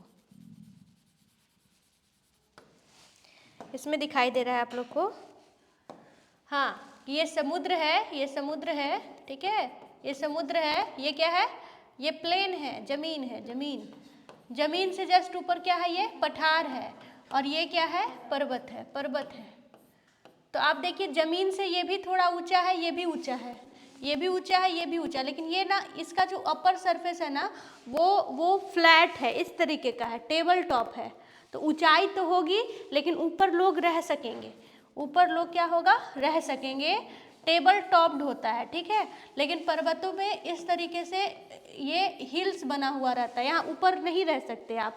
पर्वत ऐसे होते हैं हिल्स, ऊपर चोटी पाया जाएगा तो पर्वत, लेकिन प्लेट्यू क्या होता है, ऊंचाई तो होता है लेकिन टेबल टॉप्ड होता है, कहने का मतलब कि वहाँ पे लोग रह सकता है, ठीक है। तो ये आप लोगों को पठार, तो दो शब्द है, प्रायद्वीपीय और दूसरा है पठार। तो प्रायद्वीपीय वो जो कि 3 तरफ से पानी से घिरा हो, और पठार का मतलब ऊंची भूमि जो समुद्र तल से कम 600 मीटर की ऊंचाई पर हो, उसे ही हम लोग पठार कहते हैं। डेफिनेशन बता रही हूँ आपको कि 300 से 600 मीटर की, हालांकि ऊंचाई कितनी भी हो सकती है, पठार का कोई ऊंचाई, दुनिया का सबसे ऊंचा पठार पामीर का पठार, दुनिया का सबसे ऊंचा है ये, दुनिया का सबसे ऊंचा पठार है ये। तो ऊंचाई तो कितना भी, सबसे ऊंचा पठार, ऊंचा पठार, इसको विश्व का छत कहते हैं, विश्व का छत पामीर नॉट को। क्यों? क्योंकि दुनिया की देख रहे कितना पर्वतों का घर है ये, यहाँ पर ये जो पठार है कितना पर्वत का घर है। यहाँ से आपको हिंदू कुश दिखाई दिया अफगानिस्तान का, सुलेमान दिखाई दिया, किरथर दिखाई दिया, काराकोरम दिखाई दिया, है ना, कुन्नून पर्वत दिखाई दिया चाइना का, ठीक है। तो कितना ही पर्वत का ये क्या है, घर है दुनिया का। तो ऊंचाई कितना भी हो सकता है, लेकिन हम लोग मिनिमम जो हम लोग कह रहे हैं कि कम से कम 600 मीटर ऊंचा हो, 300 से 600 होता है, लेकिन 600 मीटर कम से कम ऊंचा हो, और उसका ऊपरी सतह प्लेन हो, उसे ही हम लोग पठार कहते हैं, ठीक है। तो डेफिनेशन से क्वेश्चन है, जैसे शुष्क भूमि वाला आपको क्वेश्चन दिखाए थे पिछले क्लास में, तो डेफिनेशन से भी क्वेश्चन पूछ देता है, ठीक है। बात करेंगे अपनी प्रायद्वीपीय पठार की, पहले इसकी उत्पत्ति देख लें हमारा, तब हम इसमें आ जाएंगे, ठीक है, इसमें आ जाएंगे। तो बात करेंगे अगर हम अपनी प्रायद्वीपीय इस वाली पठार की, तो ये विश्व का सबसे पुराना गोंडवाना लैंड का पार्ट है, ये है प्रायद्वीपीय पठार भारत का। तो ये जो है वो गोंडवाना लैंड का भाग है, गोंडवाना लैंड का भाग है ये, सबसे भारत की सबसे पुरानी भूमि है ये, पुरानी भूमि, पुरानी भूमि, सबसे ज़्यादा क्षेत्रफल, सबसे ज़्यादा क्षेत्रफल पे, क्षेत्रफल है इसकी, क्षेत्रफल पर विस्तार है, विस्तार है कितना, परसेंटेज भी लिख लीजिए, और square 16 lakh square kilometre, 16 lakh वर्ग, स्क्वायर को क्या बोलते हैं, वर्ग किलोमीटर। या तो ये पूछेगा या परसेंटेज पूछेगा, 27.7% भाग, भारत का 27.7% भाग, भारत की सबसे बड़ी भूमि है ये, सबसे बड़ी, 16 लाख स्क्वायर किलोमीटर पर है इसका विस्तार, 27.7% भाग पर फैला हुआ है।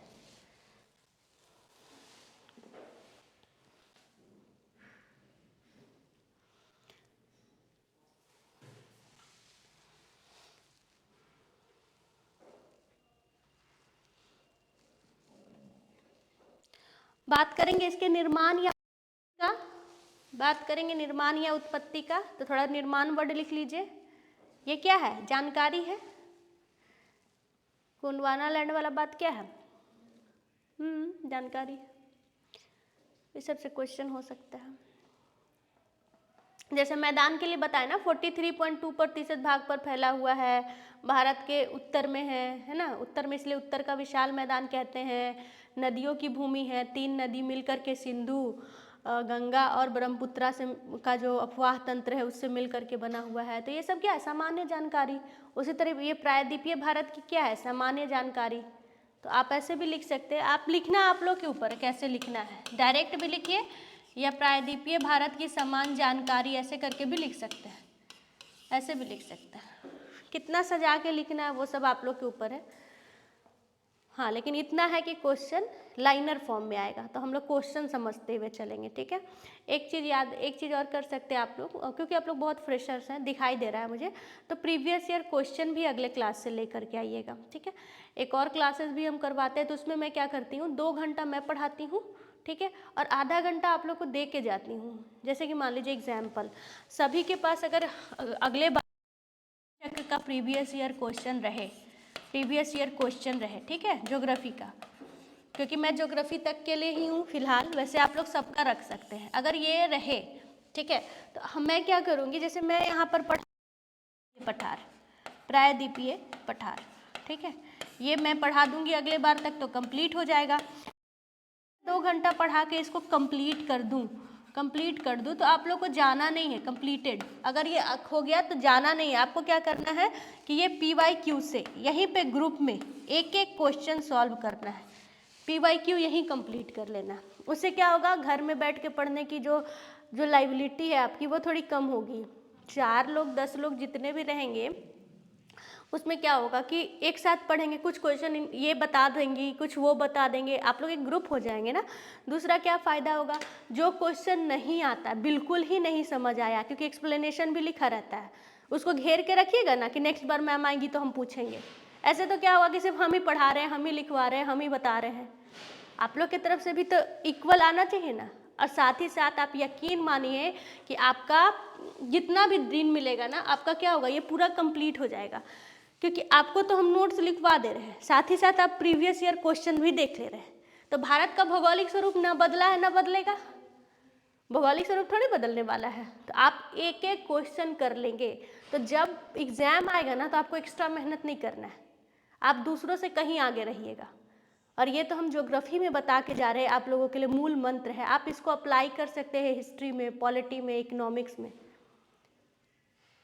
टीचर से ज़्यादा से ज़्यादा सहयोग लेने का ये निंजा टेक्निक है ना। इस वाले जो पॉलिटी वाले सर आए या हिस्ट्री वाली मैम आई या सर आए, जो भी है, जो भी पढ़ा रहे हैं आप लोग को, मान लीजिए पढ़ा दिया आज महाजनपद, ठीक है, महाजनपद एंशिएंट भारत जो है वही एंशिएंट बिहार भी है, दोनों से क्वेश्चन रहेगा। अब महाजनपद एक छोटा सा टॉपिक है, उसको वो पढ़ा करके चले गए, ठीक है। अब आप लोग जितने भी बच्चे हैं, आप अपना एक ग्रुप बना लीजिए, अब प्रीवियस ईयर क्वेश्चन कर लीजिए। मान लीजिए कि उस पूरे टॉपिक में से 6 क्वेश्चन 7 क्वेश्चन आपको नहीं समझ में आया, तो नेक्स्ट बार जब सर आएंगे तो बताएंगे ना, ये तो उनकी लाइबिलिटी है कि उनके नोट्स में छूटा हुआ था या नहीं बता पाए या जो भी। तो आप लोग के लिए ना एक बड़ा अच्छा ग्राउंड तैयार हो जाएगा, फिर दूसरा बार पढ़ने का ज़रूरत नहीं पड़ेगा, समझ गए। तो हम बता रहे हैं ज्योग्राफी के लिए, अपने सब्जेक्ट के लिए, आप इसको सब में अप्लाई कीजिए, सबका घटना चक्र खरीद लीजिए, ठीक है। एक बार का मेहनत है, एक बार का परिश्रम होगा, खरीदने में पैसे लगेंगे, हर बार के लिए निजात नहीं तो कभी यहाँ कोचिंग कभी वहाँ कोचिंग, फिर टेस्ट के समय भी यही होगा। टेस्ट आपके सामने दिया जाएगा, आपको लगेगा हम क्या किए साल भर, कैसे पढ़े कि बन ही नहीं रहा है, ठीक है।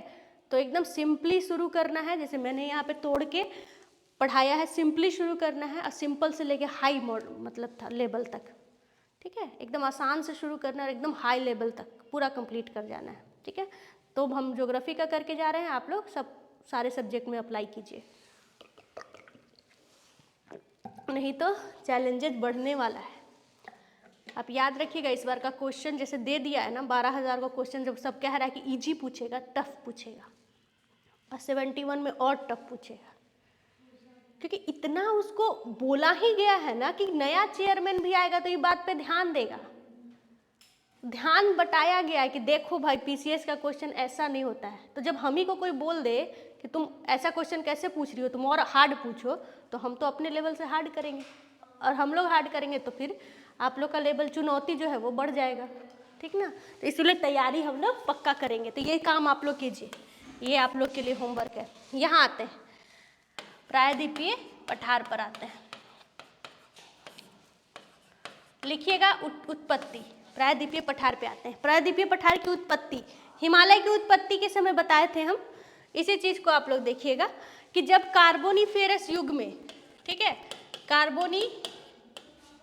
कार्बोनिफेरस युग में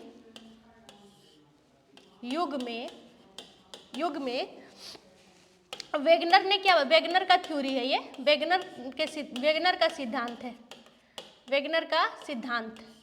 तो कार्बोनिफेरस युग में क्या हुआ था, हम लोग बताए थे कि एक तरीके से ये पूरा पृथ्वी है, ठीक है ना। तो पृथ्वी पर पूरा लैंड मास जो है वो एक साथ था, लैंड मास था जिसको हम लोग पैंजिया बोलते थे, है ना।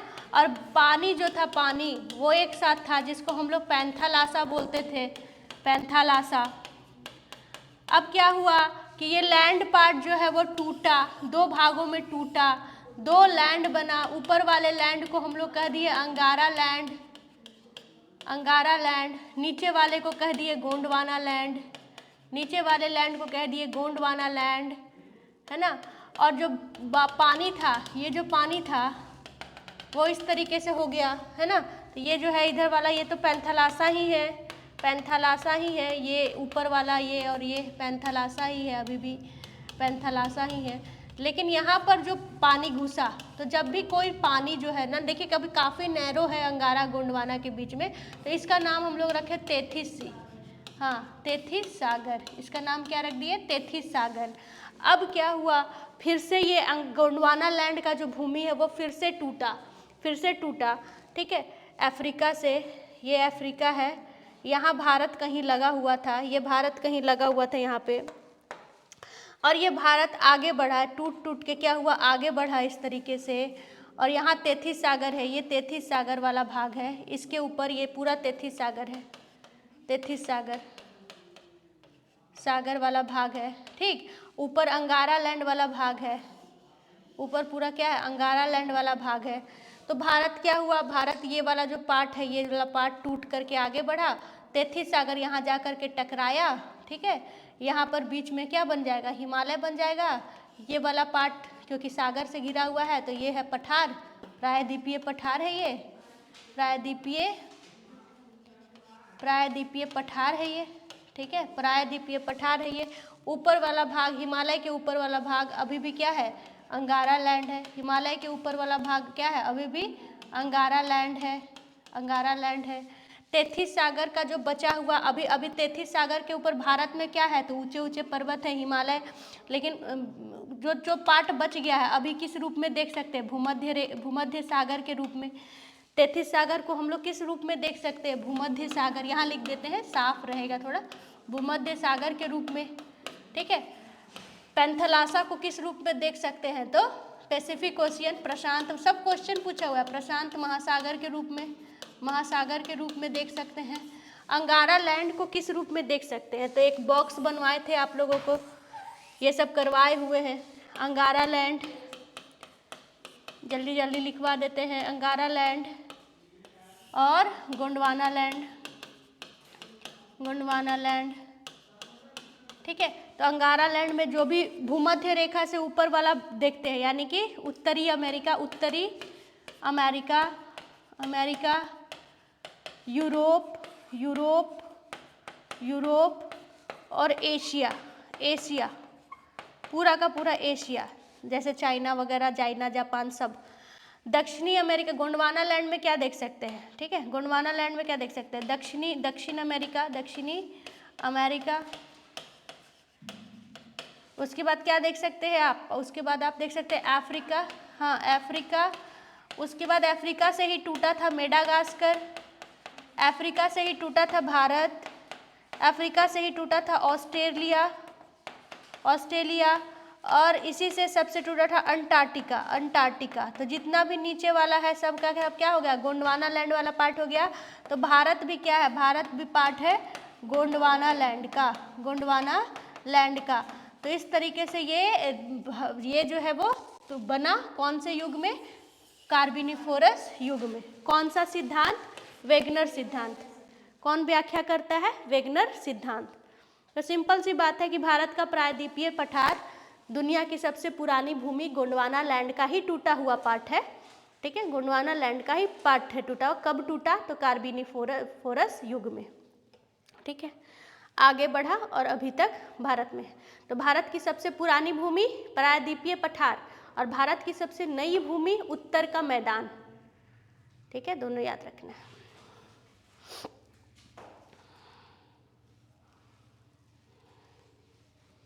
अब आ जाते हैं थोड़ा सा, सब लोग मेंस की तैयारी में लग गया है ये देखते हुए कि सरकार रिजिड है। देखिए एक ग्रुप है और भी बीपीएससी वाले ग्रुप से जुड़े हुए हैं हम लोग एज अ टीचर, तो मेंस का तैयारी करने लगा सब। इससे पता चलता है कि उम्मीद कम गया है। उतने दिनों से हम लोग खुद जो एक आप लोगों के लिए ही बनाए हुए थे, तो सोचे थे कि मेंस का सारा इंटरनेशनल रिलेशन वगैरह कवर करवाए, धीरे धीरे करके, लेकिन ये जो आंदोलन था उसकी वजह से रुके हुए थे। अगर आज सब कुछ क्लियर हो जाता है तो फिर से सबसे पहले फॉरेस्ट रिपोर्ट आज के रात में ही 2023 वाला आ गया है, वन लिखवा दिए थे ना, तो वो फॉरेस्ट रिपोर्ट हम आज डाल देंगे ग्रुप पे। अगर आज रात में अगर हम शूट कर लिए तो उसको ज़रूर आप लोग पढ़ लीजिएगा। डेफिनेटली कोई एग्ज़ाम दीजिए, नया है ना, 2 साल के बाद आता है, तो 21 वाला करवाए हुए थे, 23 वाला आ गया है, तो उसको कर लीजिएगा।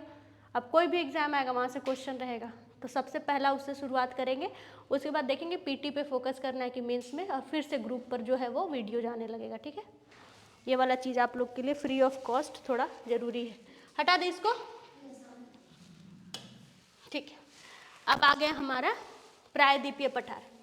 अब थोड़ा प्रायद्वीपीय पठार को हम लोग ये समझ लेते हैं कैसे बटा है। ये है प्रायद्वीपीय पठार। तो यहाँ से एक नदी, ये एक पर्वत गुजरती है जिसका नाम है विंध्य पर्वत। बंटवारा देख लेंगे थोड़ा, विंध्य पर्वत। और अगर नदी के हिसाब से बात करें तो यहाँ एक नदी भी पूछता है। ये एक नदी है जिसका नाम है नर्मदा नदी।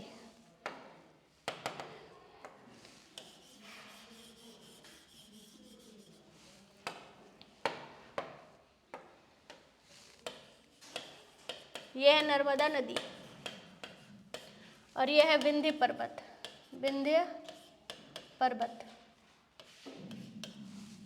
अब देखिए यहाँ पर एक इस तरीके से है, यहाँ पर आपको और माउंटेन दिखाई देगा जिसका नाम है अरावली, अरावली, अरावली पर्वत। देखिए अरावली पर्वत के और विंध्य के बीच में जो मैंने भारत का सेंट्रल अपलिफ्ट बनाया था, यहाँ पर है। दोनों का जो पूछेगा घेराव कैसा है, ये है भारत का उच्च भूमि, भारत की उच्च भूमि, ये है पहला नंबर, ये है फर्स्ट नंबर। अभी सब लिखवाएंगे। भारत की उच्च भूमि पहला नंबर है, भारत की उच्च भूमि, उच्च भूमि। इसमें ना 3 आता है, इसमें 3 पठार है। ए मालवा का पठार, मालवा पठार, मेवाड़ पठार भी इसी में आएगा। मध्य में इसको ले आते, एक सेकेंड। अच्छा एक सेकेंड रुकिएगा। मेवाड़ का पठार, मेवाड़ का पठार। बी बुंदेलखंड का पठार, बुंदेलखंड का पठार। सी बघेलखंड का पठार, बघेलखंड का पठार। मालवा मध्य में आता है, मालवा पूरे तरीके से एमपी में है। उसके बाद यहाँ पर आपको विंध्य पर्वत के ही, विंध्य पर्वत से यहाँ शुरू हो जाता है छोटा नागपुर प्लेट्यू। दूसरा नंबर पर है ये, दूसरा नंबर है ये छोटा नागपुर, छोटा नागपुर का पठार। इसका घेराव यहाँ विंध्य से शुरू होता है, विंध्य से शुरू होता है, और यहाँ पर एक ऊंची पहाड़ी है जिसका नाम है राजमहल हिल, राजमहल हिल, यहाँ तक जाएगा। राजमहल की पहाड़ी यहाँ तक विस्तार है। ठीक है, विस्तार का जो घेराव है ये छोटा नागपुर प्लेट्यू का। ठीक है, छोटा नागपुर प्लेट्यू। उससे और ईस्ट की ओर बढ़ेंगे तो यहाँ पर मेघालय का पठार या शिलोंग का पठार है। तो ये मेघालय का पठार है तो मेघालय में है। अच्छा, मेघालय का पठार जो है वो किसका भाग है, तो बोलिएगा छोटा नागपुर पठार का ही भाग है, प्रायद्वीपीय पठार का ही भाग है मेघालय का पठार। ठीक है, याद रखेंगे क्योंकि एक साथ बना रहे हैं। अब इस विंध्य पर्वत या नर्मदा नदी के नीचे उतरिएगा तो यहाँ पर एक बहुत बड़ा सा पठार है जिसका नाम है दक्कन का पठार, दक्कन का पठार। तो ये पढ़ेंगे हम लोग, साथ ही साथ कुछ कुछ पर्वत भी पढ़ेंगे। जैसे विंध्य पर्वत नर्मदा नदी के नीचे एक और पर्वत है जिसका नाम है सतपुड़ा, इसका नाम है सतपुड़ा। तो इसको पढ़ना है, सतपुड़ा, सतपुड़ा पर्वत, इसको पढ़ेंगे। अरावली को पढ़ेंगे, विंध्य को पढ़ेंगे, सतपुड़ा को पढ़ेंगे। सतपुड़ा के नीचे इस तरीके से जाइएगा तो यहाँ पे अजंता, अजंता का पहाड़, अजंता का पठार सुने होंगे, तो ये अजंता है। ठीक है, ये पहाड़ है तो पहाड़ बना देते हैं। उसके बाद दक्कन से ही साइड में इधर जाइएगा तो तेलंगाना का पठार है, ये तेलंगाना, तेलंगाना का पठार है। दक्कन के ही नीचे इस तरीके से उठिएगा तो ये पूरा धारवाड़ है, धारवाड़।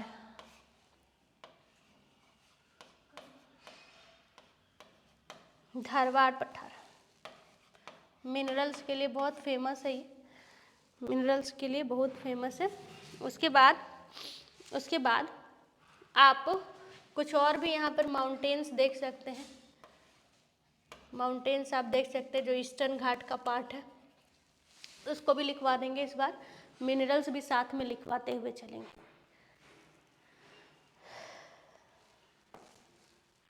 ठीक है, तो इतना हम लोगों को लिखना है। यहाँ पर हम सतपुड़ा, यहाँ पर देखिएगा विंध्य के नीचे ये पूरा का पूरा जो रेंज है ना, ये पूरा का पूरा दंडकारण्य का पठार है। ये दंडकारण्य, इसी को हम लोग दंडकारण्य को ही हम लोग छत्तीसगढ़ भी बोलते हैं। छत्तीसगढ़ का दंडकारण्य पठार को ही हम लोग छत्तीसगढ़ का पठार भी बोलते हैं। छत्तीसगढ़ का पठार। अब हम लोग एक एक करके लिखना शुरू करते हैं। मैप वैप बना लीजिए, काम आएगा। फिर हम लोग एक एक करके लिखना शुरू करते हैं। हेडिंग डालिए अरावली का पठार, मतलब अरावली पर्वत, सॉरी। ठीक है, जितना पर्वत है पठार है सब साथ साथ ही लेके चलेंगे।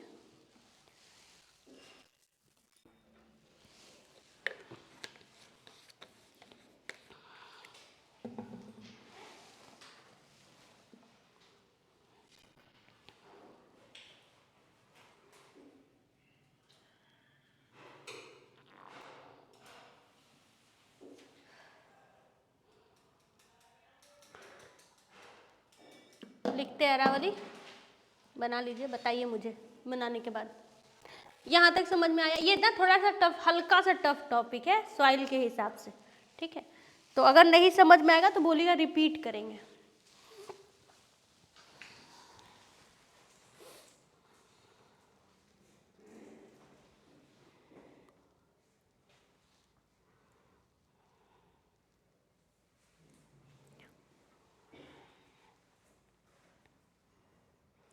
हो जाएगा तो बताइएगा, अरावली लिखवाएंगे।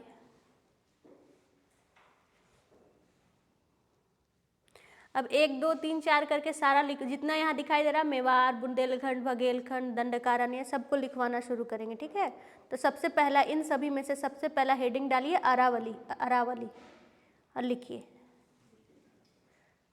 वो लिख रहे हैं अभी, इसलिए नहीं बोल रहे। अरावली, अरावली का पठार जैसे कि दिखाई दे रहा था ना, सॉरी, अरावली जो है, अरावली जैसे दिखाई दे रहा था, ये भारत के 4 राज्यों में फैला हुआ है। कितना राज्य में? 4 राज्यों में फैला हुआ है। कौन कौन? तो शुरू होता है, आपको आप देखिएगा, गुजरात, हाँ, राजस्थान, हरियाणा, हरियाणा और दिल्ली। दिल्ली, दिल्ली में इसी को रायसीना हिल कहा जाता है। लिखिए, दिल्ली में इसी को रायसीना हिल। अरावली का जो नाम है, अन्य नाम, अन्य नाम, वो है जरगा की पहाड़ी, जरगा की पहाड़ी, पहाड़ी, जरगा की पहाड़ी। और दिल्ली में इसको रायसीना हिल, क्योंकि यहाँ पर राष्ट्रपति भवन है, इसलिए पूछ देता है किस पहाड़ पर राष्ट्रपति भवन है। राष्ट्रपति भवन, जरगा की पहाड़ी, धरना की पहाड़ी, ये सब इसी का नाम है। अरावली, क्या लिखवा रहे? अरावली, अरावली लिखवा रहे।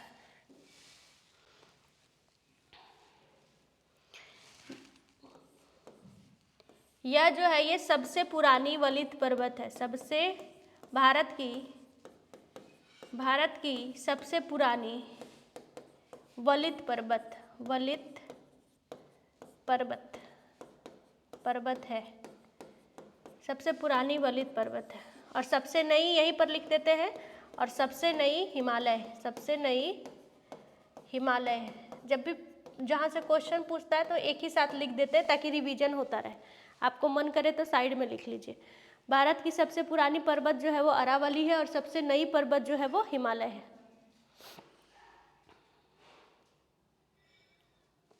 इसकी सबसे ऊंची चोटी, हाँ, इसकी सबसे ऊंची चोटी गुरु शिखर है। गुरु शिखर है जो माउंट आबू पर्वत पर है। जो माउंट आबू पर्वत पर है। आबू पर्वत पर है। माउंट आबू कहाँ पर है? राजस्थान में। माउंट आबू कहाँ पर है? राजस्थान। माउंट आबू को राजस्थान का शिमला कहा जाता है। माउंट आबू को क्या कहते हैं? राजस्थान का शिमला। और यहीं पर एक फेमस मंदिर है जिसका नाम है दिलवारा का मंदिर। और पूछता है कि दिलवारा मंदिर किस धर्म से संबंधित है? जैन धर्म से संबंधित है। दिलवारा मंदिर जैन धर्म से संबंधित है। जैन धर्म से संबंधित है। ठीक है। राजस्थान के जगह जगह कभी अजमेर भी लिख दे तो गलत नहीं होगा। माउंट आबू के लिए राजस्थान की जगह कभी अजमेर भी लिख दे तो अजमेर तो राजस्थान में ही है। ठीक है, ये याद रखेंगे। गुरु शिखर की ऊंचाई पूछ देता है तो गुरु शिखर की ऊंचाई कितनी है? 1722 मीटर। यहाँ लिख रहे हैं। ठीक है, यहाँ पर इस तरीके से एरो बना के लिख दे रहे हैं। हाँ, 1722 मतलब 1722 मीटर, एक ही बात हुआ। लिख लीजिएगा ऊंचाई। इसकी ऊंचाई पूछ देता है कभी कभी मिलान करने के लिए।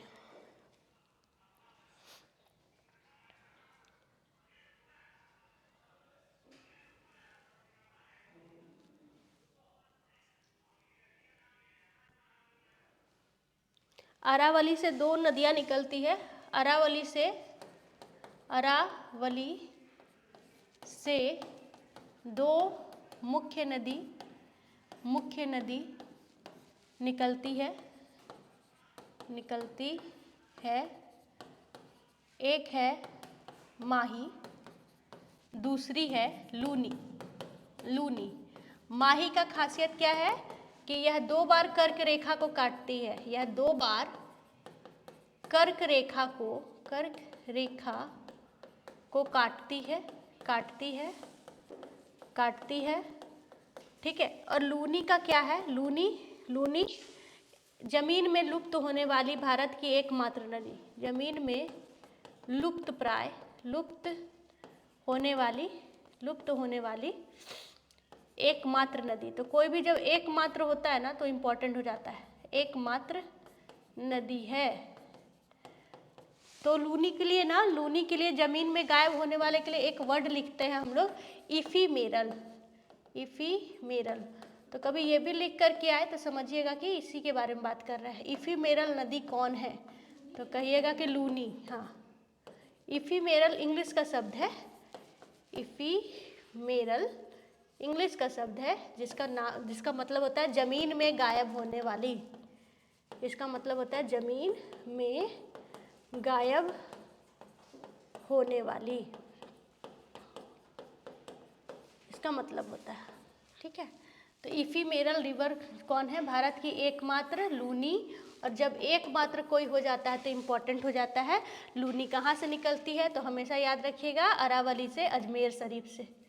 अजमेर शरीफ या बोल देगा या बोल देगा आपको अरावली। दोनों ही बोल सकता है, दोनों ही आंसर होगा। वेस्टर्न राजस्थान।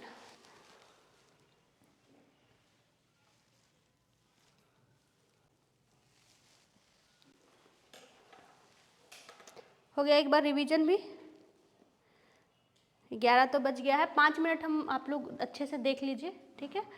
और नेक्स्ट बार विंध्य से और भारत की उच्च भूमि से शुरू करेंगे। मिनरल्स वगैरह इस बार साथ साथ लिखवा के चलेंगे। ठीक है। तो मिलते हैं नेक्स्ट क्लास में। ठीक है ना। पढ़ाई कीजिए अच्छे से।